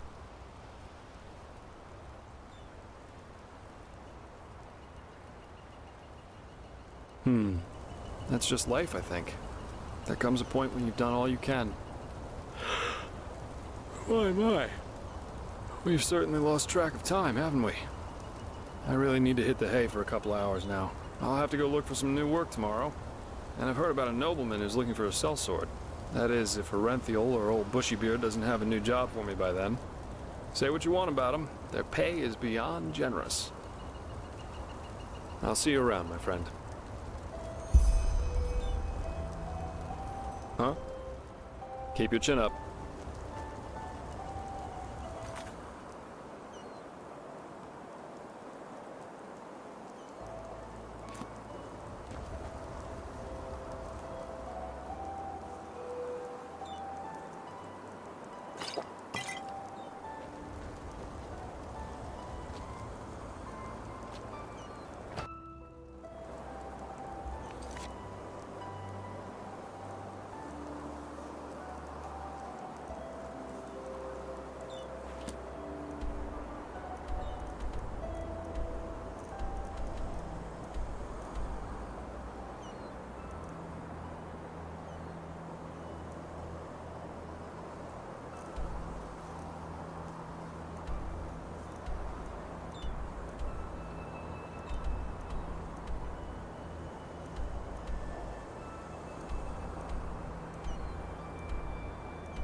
Never walked back on the road from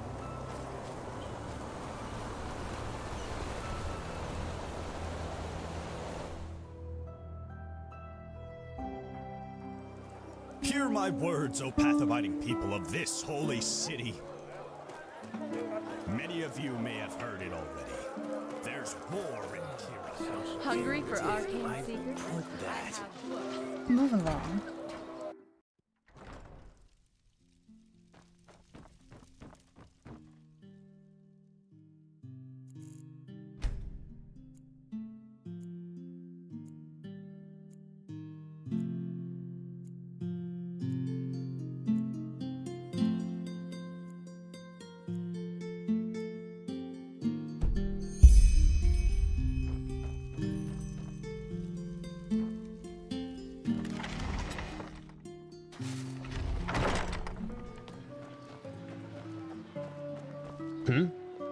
Warren Nerum. Or Kile. Red madness. The fuck is wrong with this world?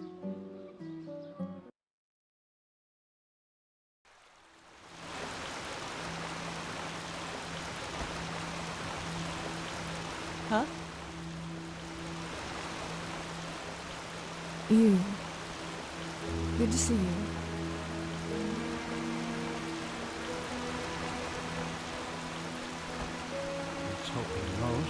This is holy ground, Outlander. You don't belong here.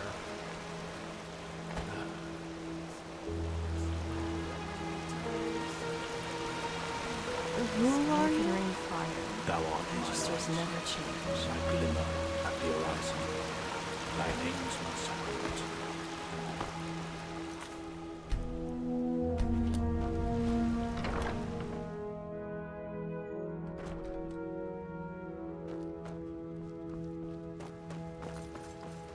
Finally, come with me. As you wish.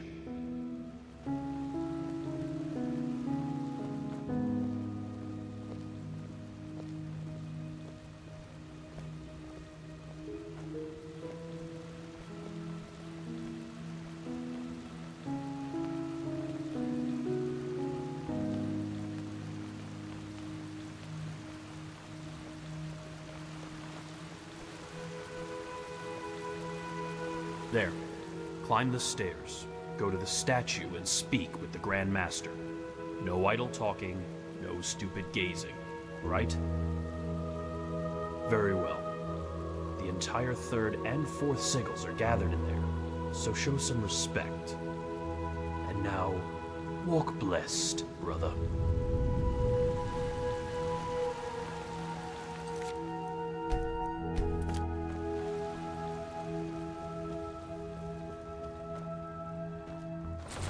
It is time.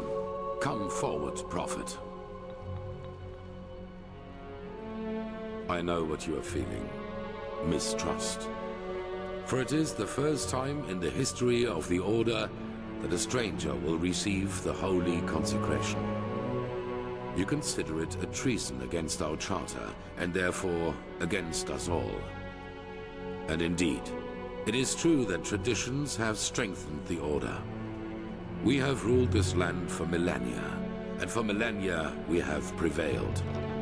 And I know that what happened 2 years ago has unsettled you. Yes, we are in a crisis.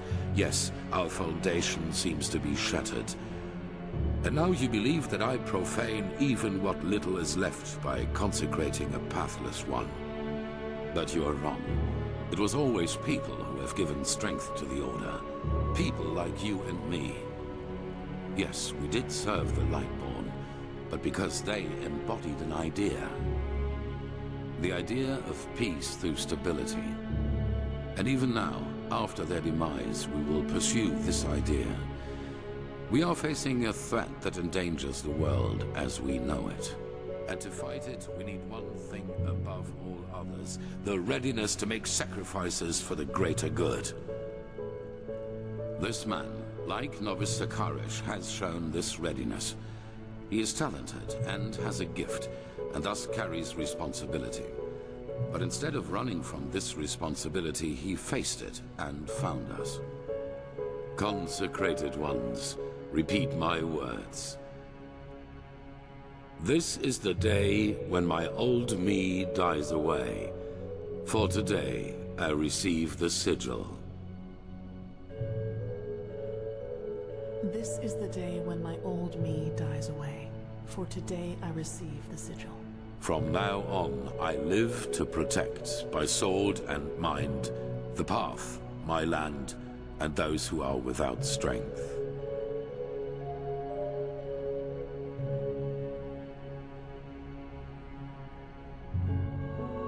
From now on, I live to protect, by sword and mind, the path, my land, and those who are without strength. Until death absolves me from my duty. Until death absolves me from my duty. Thus, you are elevated to keepers of the first sigil. Rise. Now let us all recite the holy words. Thou art my light, my glimmer at the horizon. Thy name is my sacrament, and thy path I will honor, in life as in death. May your light guide me. Leave now, brothers and sisters, and rest. We will need our strength.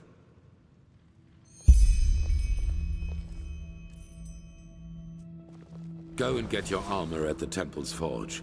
After that, meet me in the Emporium. There's news. Ranks. After a novice has passed the trial, he is raised into the first sigil, and over the course of years, if he proves to be worthy, into higher ranks, up to the 4th sigil, which is held by the Duchessa and the Grandmaster, me.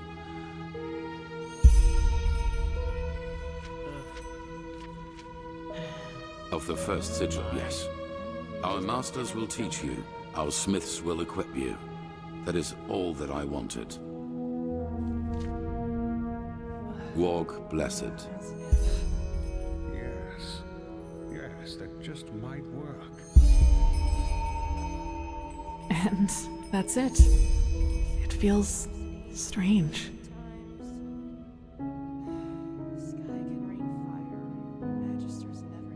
Yes, kind of. You know, for the past 7 years, I have lived for this moment. And now I'm here. It's peculiar.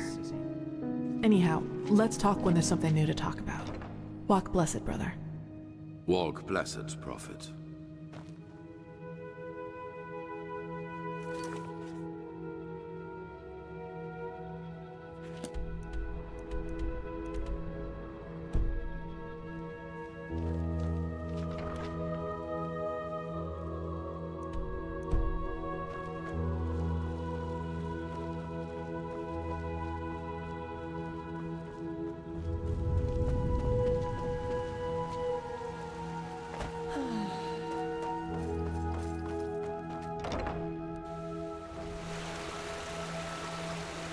Oh, there you are. Did you find it? Yes, here. But be careful.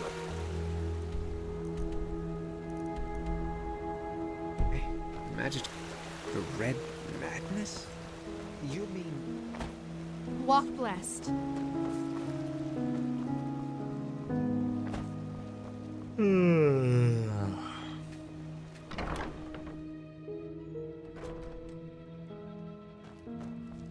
Now, if it isn't the notorious prodigy. Alder Stronghand, blacksmith of the Holy Order by my path. Pleasure to meet you. Ah, right. The highly debated new keeper. You suddenly have caused some uproar, I'll give you that. So, robes, mail, or plate?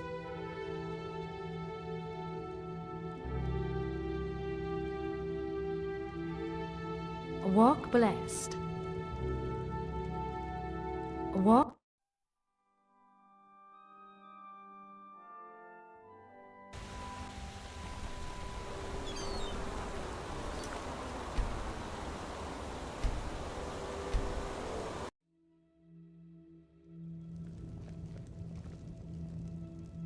Ah, right. The highly debated new... Fine, here you go. And no matter what you think of all this, wearing this armor is an honor. Get that into your head.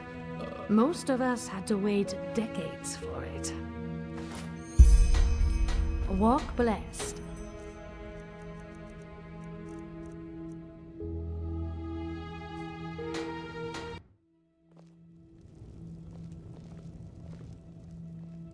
Ah, right. The highly... Fine, here you go.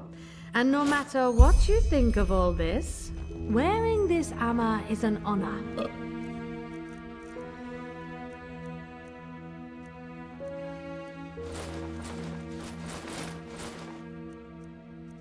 that into your head. Most of us had to wait decades for it.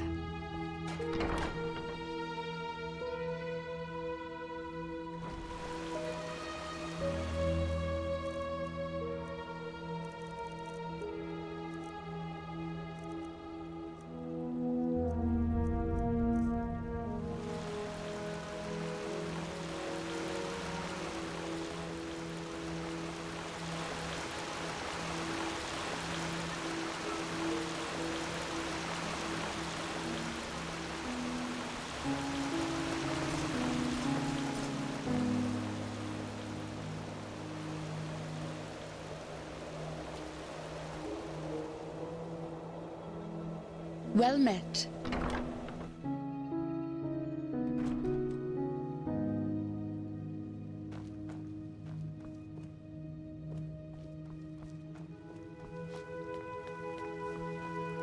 Of course they have. You know how these bureaucrats are, but... we'll do it.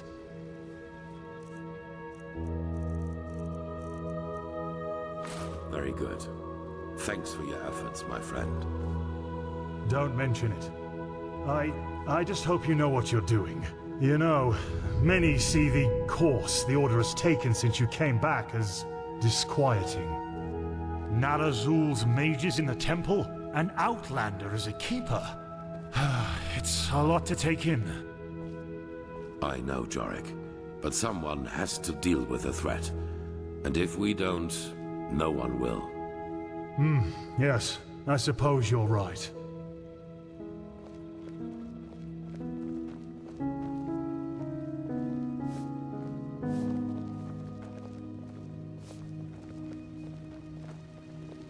Prophet, did you find your way around? Good. It is important that you get adjusted to this place. It will be the base of all operations to come. Right now, we are still in the dark as to the true nature of this cycle.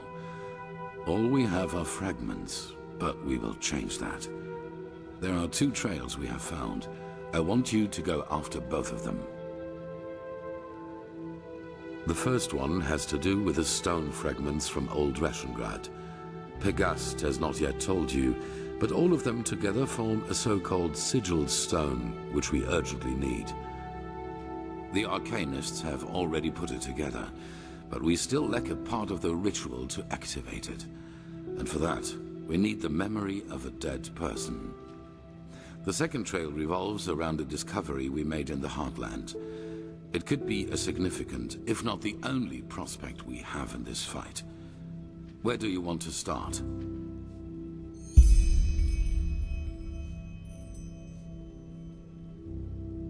I'll make it short. We assume that, in the last cycle, the Pyreans worked on a machine which they hoped would save them from the cleansing. An old artifact which they tried to put back together. Well, we do know that the cycle is not an ordinary threat.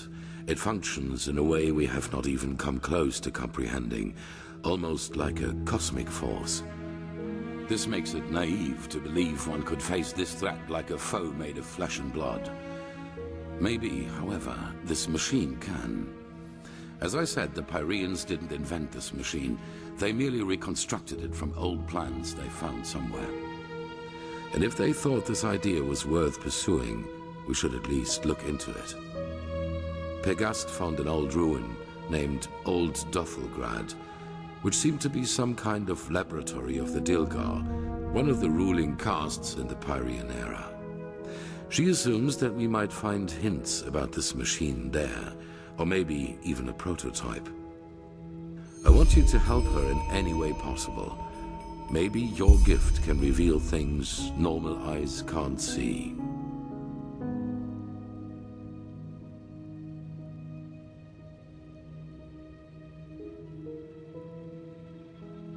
They were the 2 different castes who ruled the Pyrean realm. Officially, they were servants of their highest being, the deity all of Pyrea worshipped, but everyone knew that it was the castes who had the power.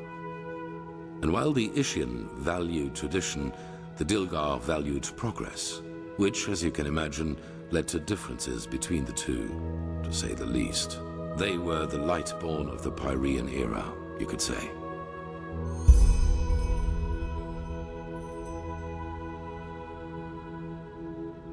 Yes, because they never had a chance to finish it. The Pyrean realm was in a constant state of war shortly before the cleansing, just like Vin has been for the past few years. And even if the machine does not work, any knowledge we can get from their struggle against the cycle is crucial. It's in a remote section of the Heartland. Keeper Sakaresh will accompany you there and show you the way. Good luck.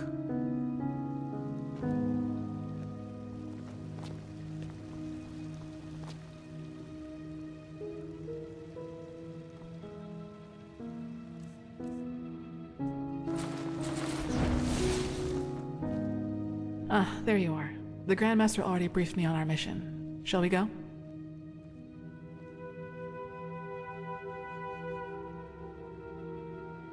Why do you ask? Does it bother you?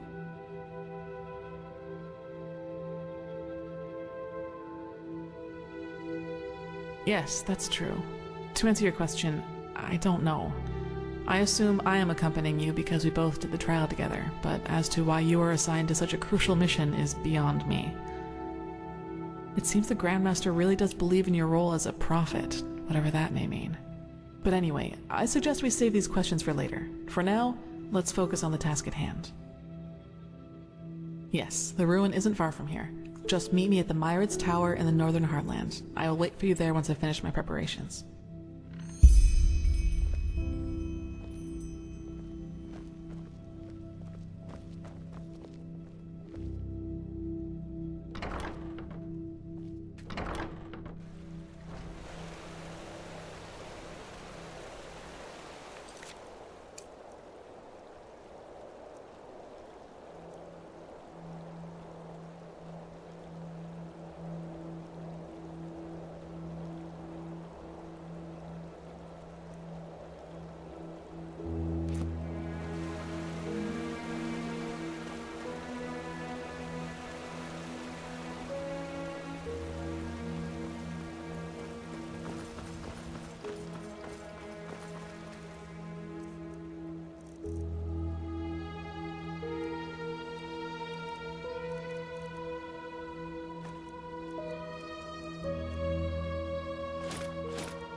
So, you actually made it, Prodigy.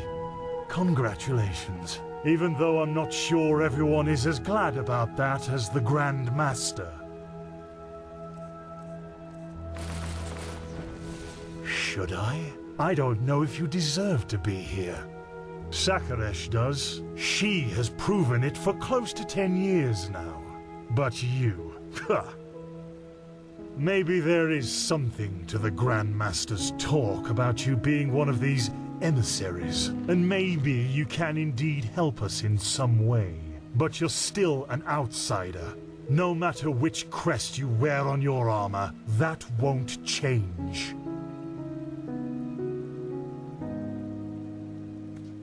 Well, I suppose you could say that, yes. Natara, Tealor, and I passed our novitiate together. You make it sound as if the Order is some kind of mercenary guild. You don't join the Order, you're chosen for it. Both Heranthiel and I come from a bloodline older than the stones of this temple. It was our path to become keepers, and we followed it. It wasn't much of a choice.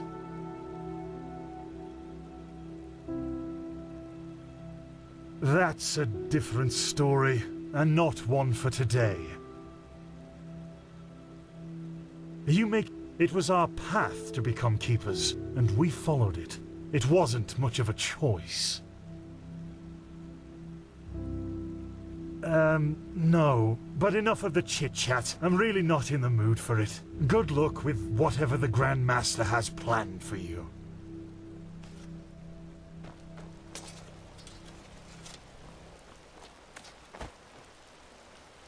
Hmm?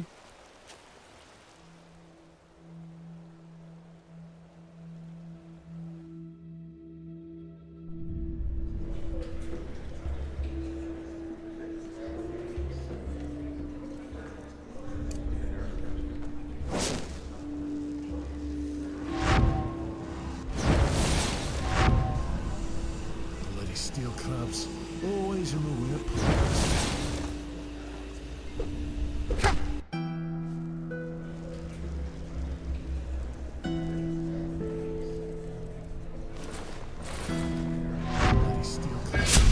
Bloody steel crabs, always in the way of progress. He'll come around. He has to.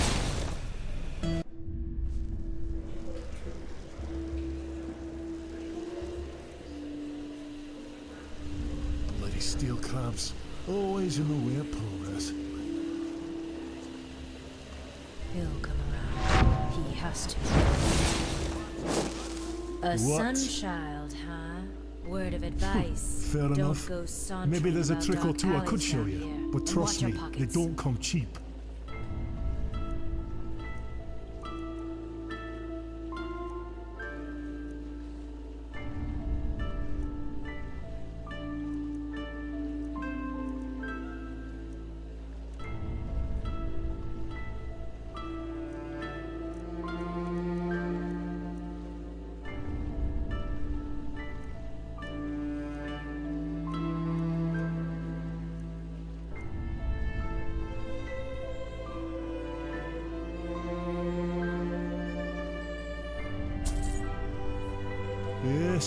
Yes.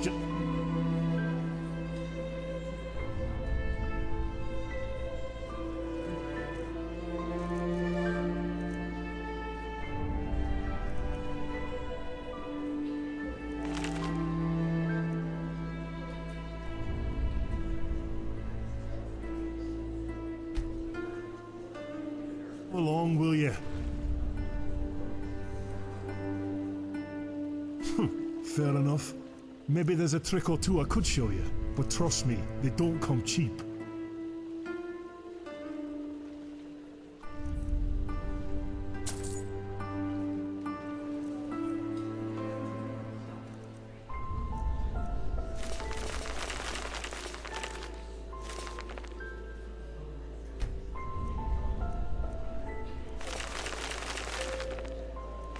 Well,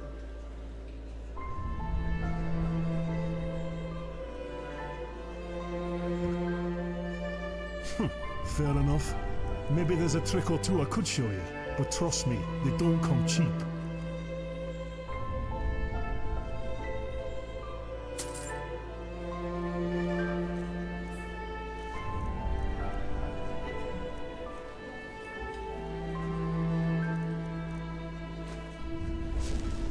That's a nice dress you're wearing there, Sunchild.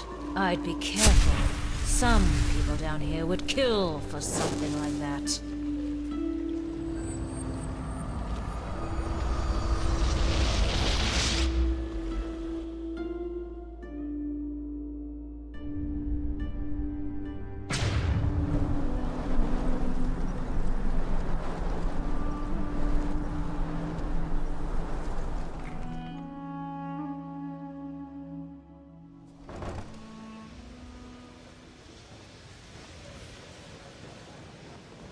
Ahoy, friend.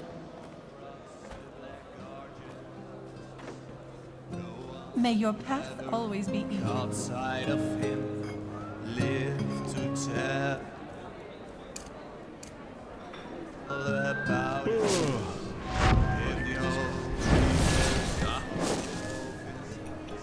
Fair enough. Maybe there's a trick or two I could show you, but trust me, they don't come cheap.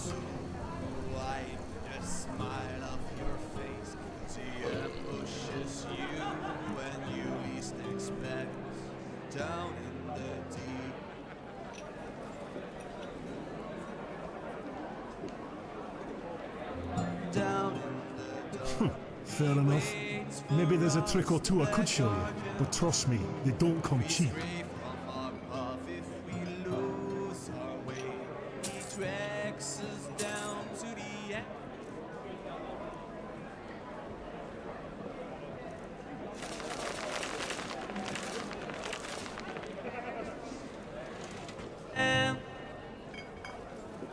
This void below.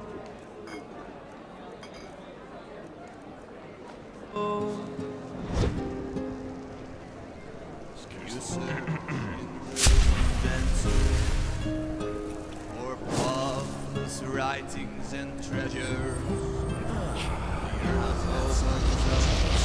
under your feet.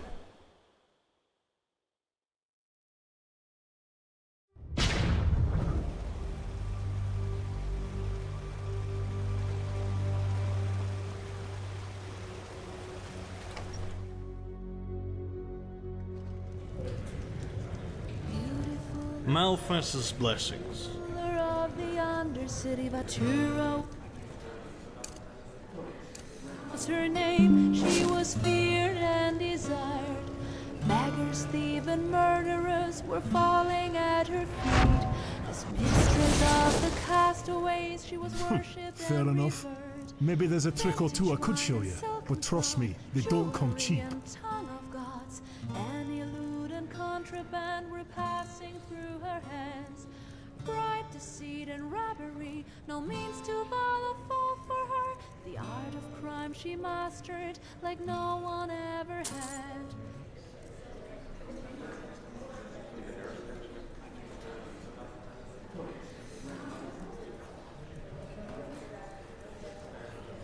Beautiful and proud.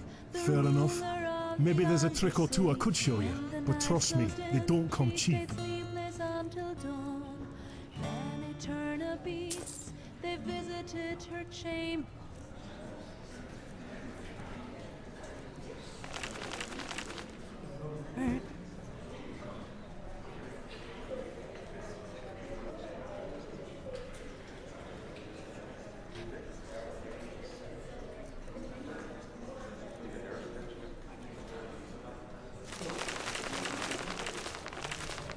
New on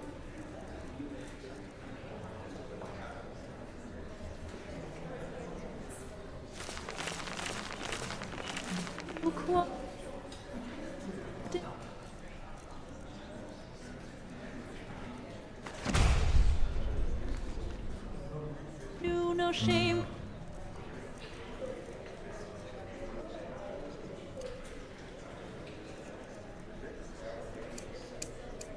Joy.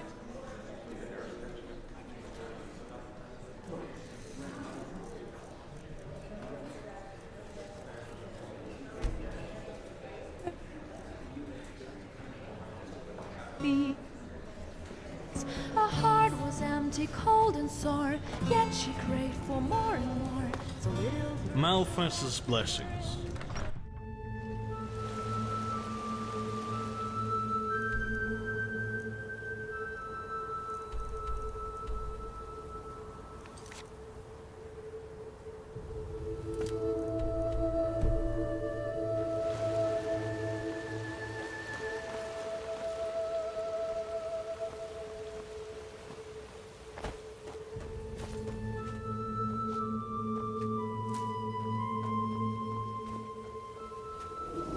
So much to do, so little time.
Walk blessed.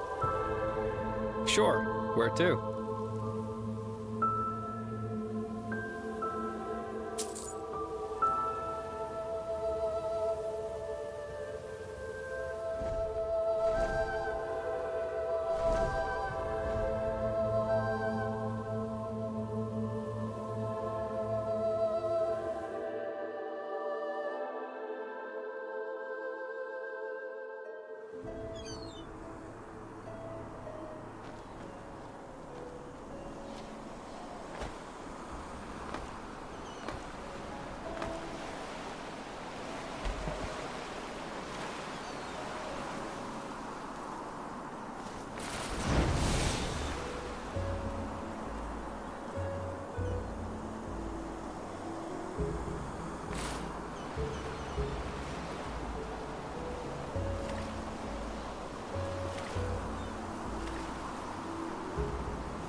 Ah, brilliant.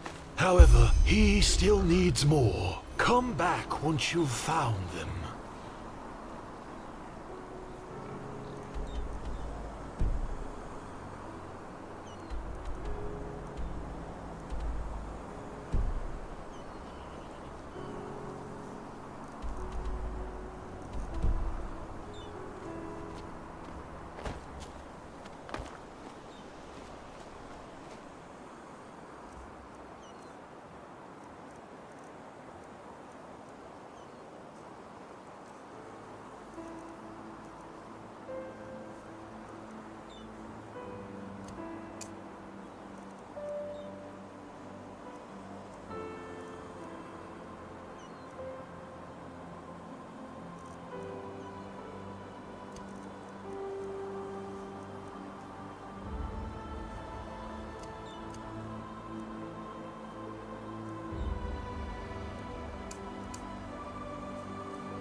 Hear my words, O path-abiding people of this holy city.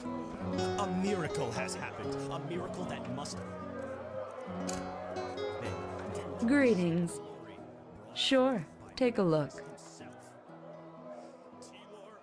Walk blessed.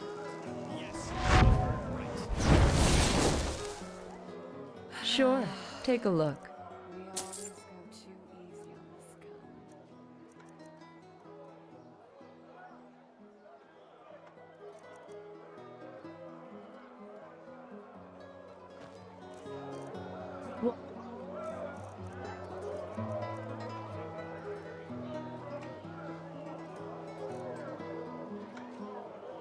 Blessed.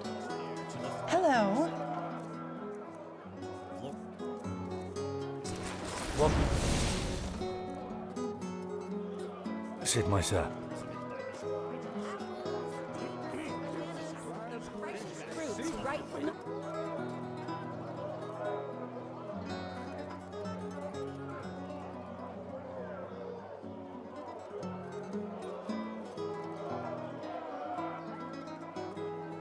Coast and Duneville. Hungry for arcane secrets? I have books, scrolls, potions, anything for friends of path-abiding magic.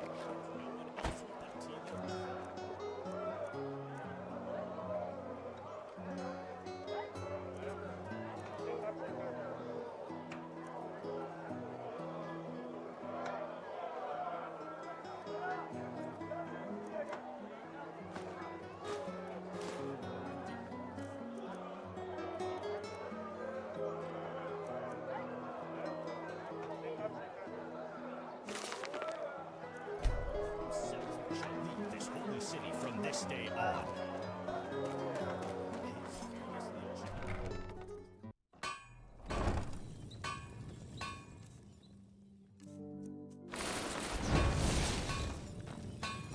Looking for steel? I can provide.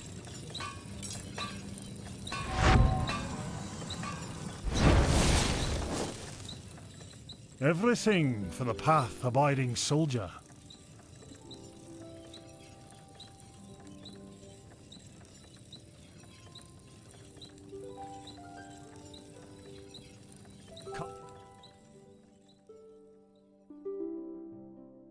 Again. Everything for the path-abiding soldier.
Huh? What do you want?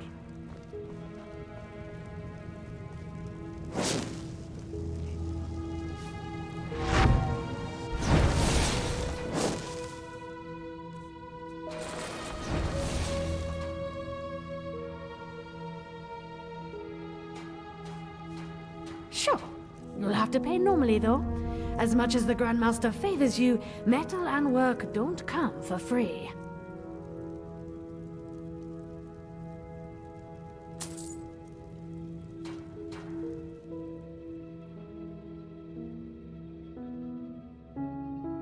What?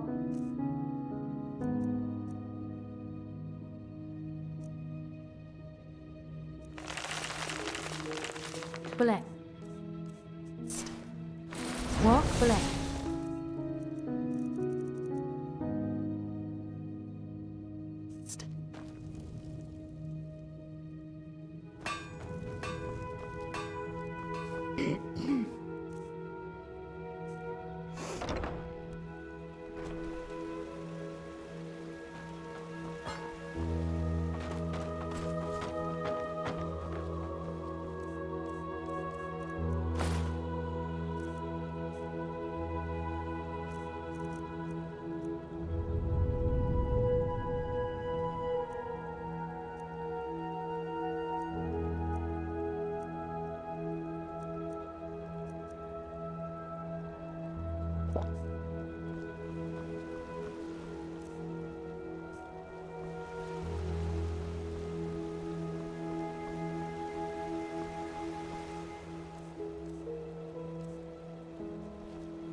Huh? Can I help you?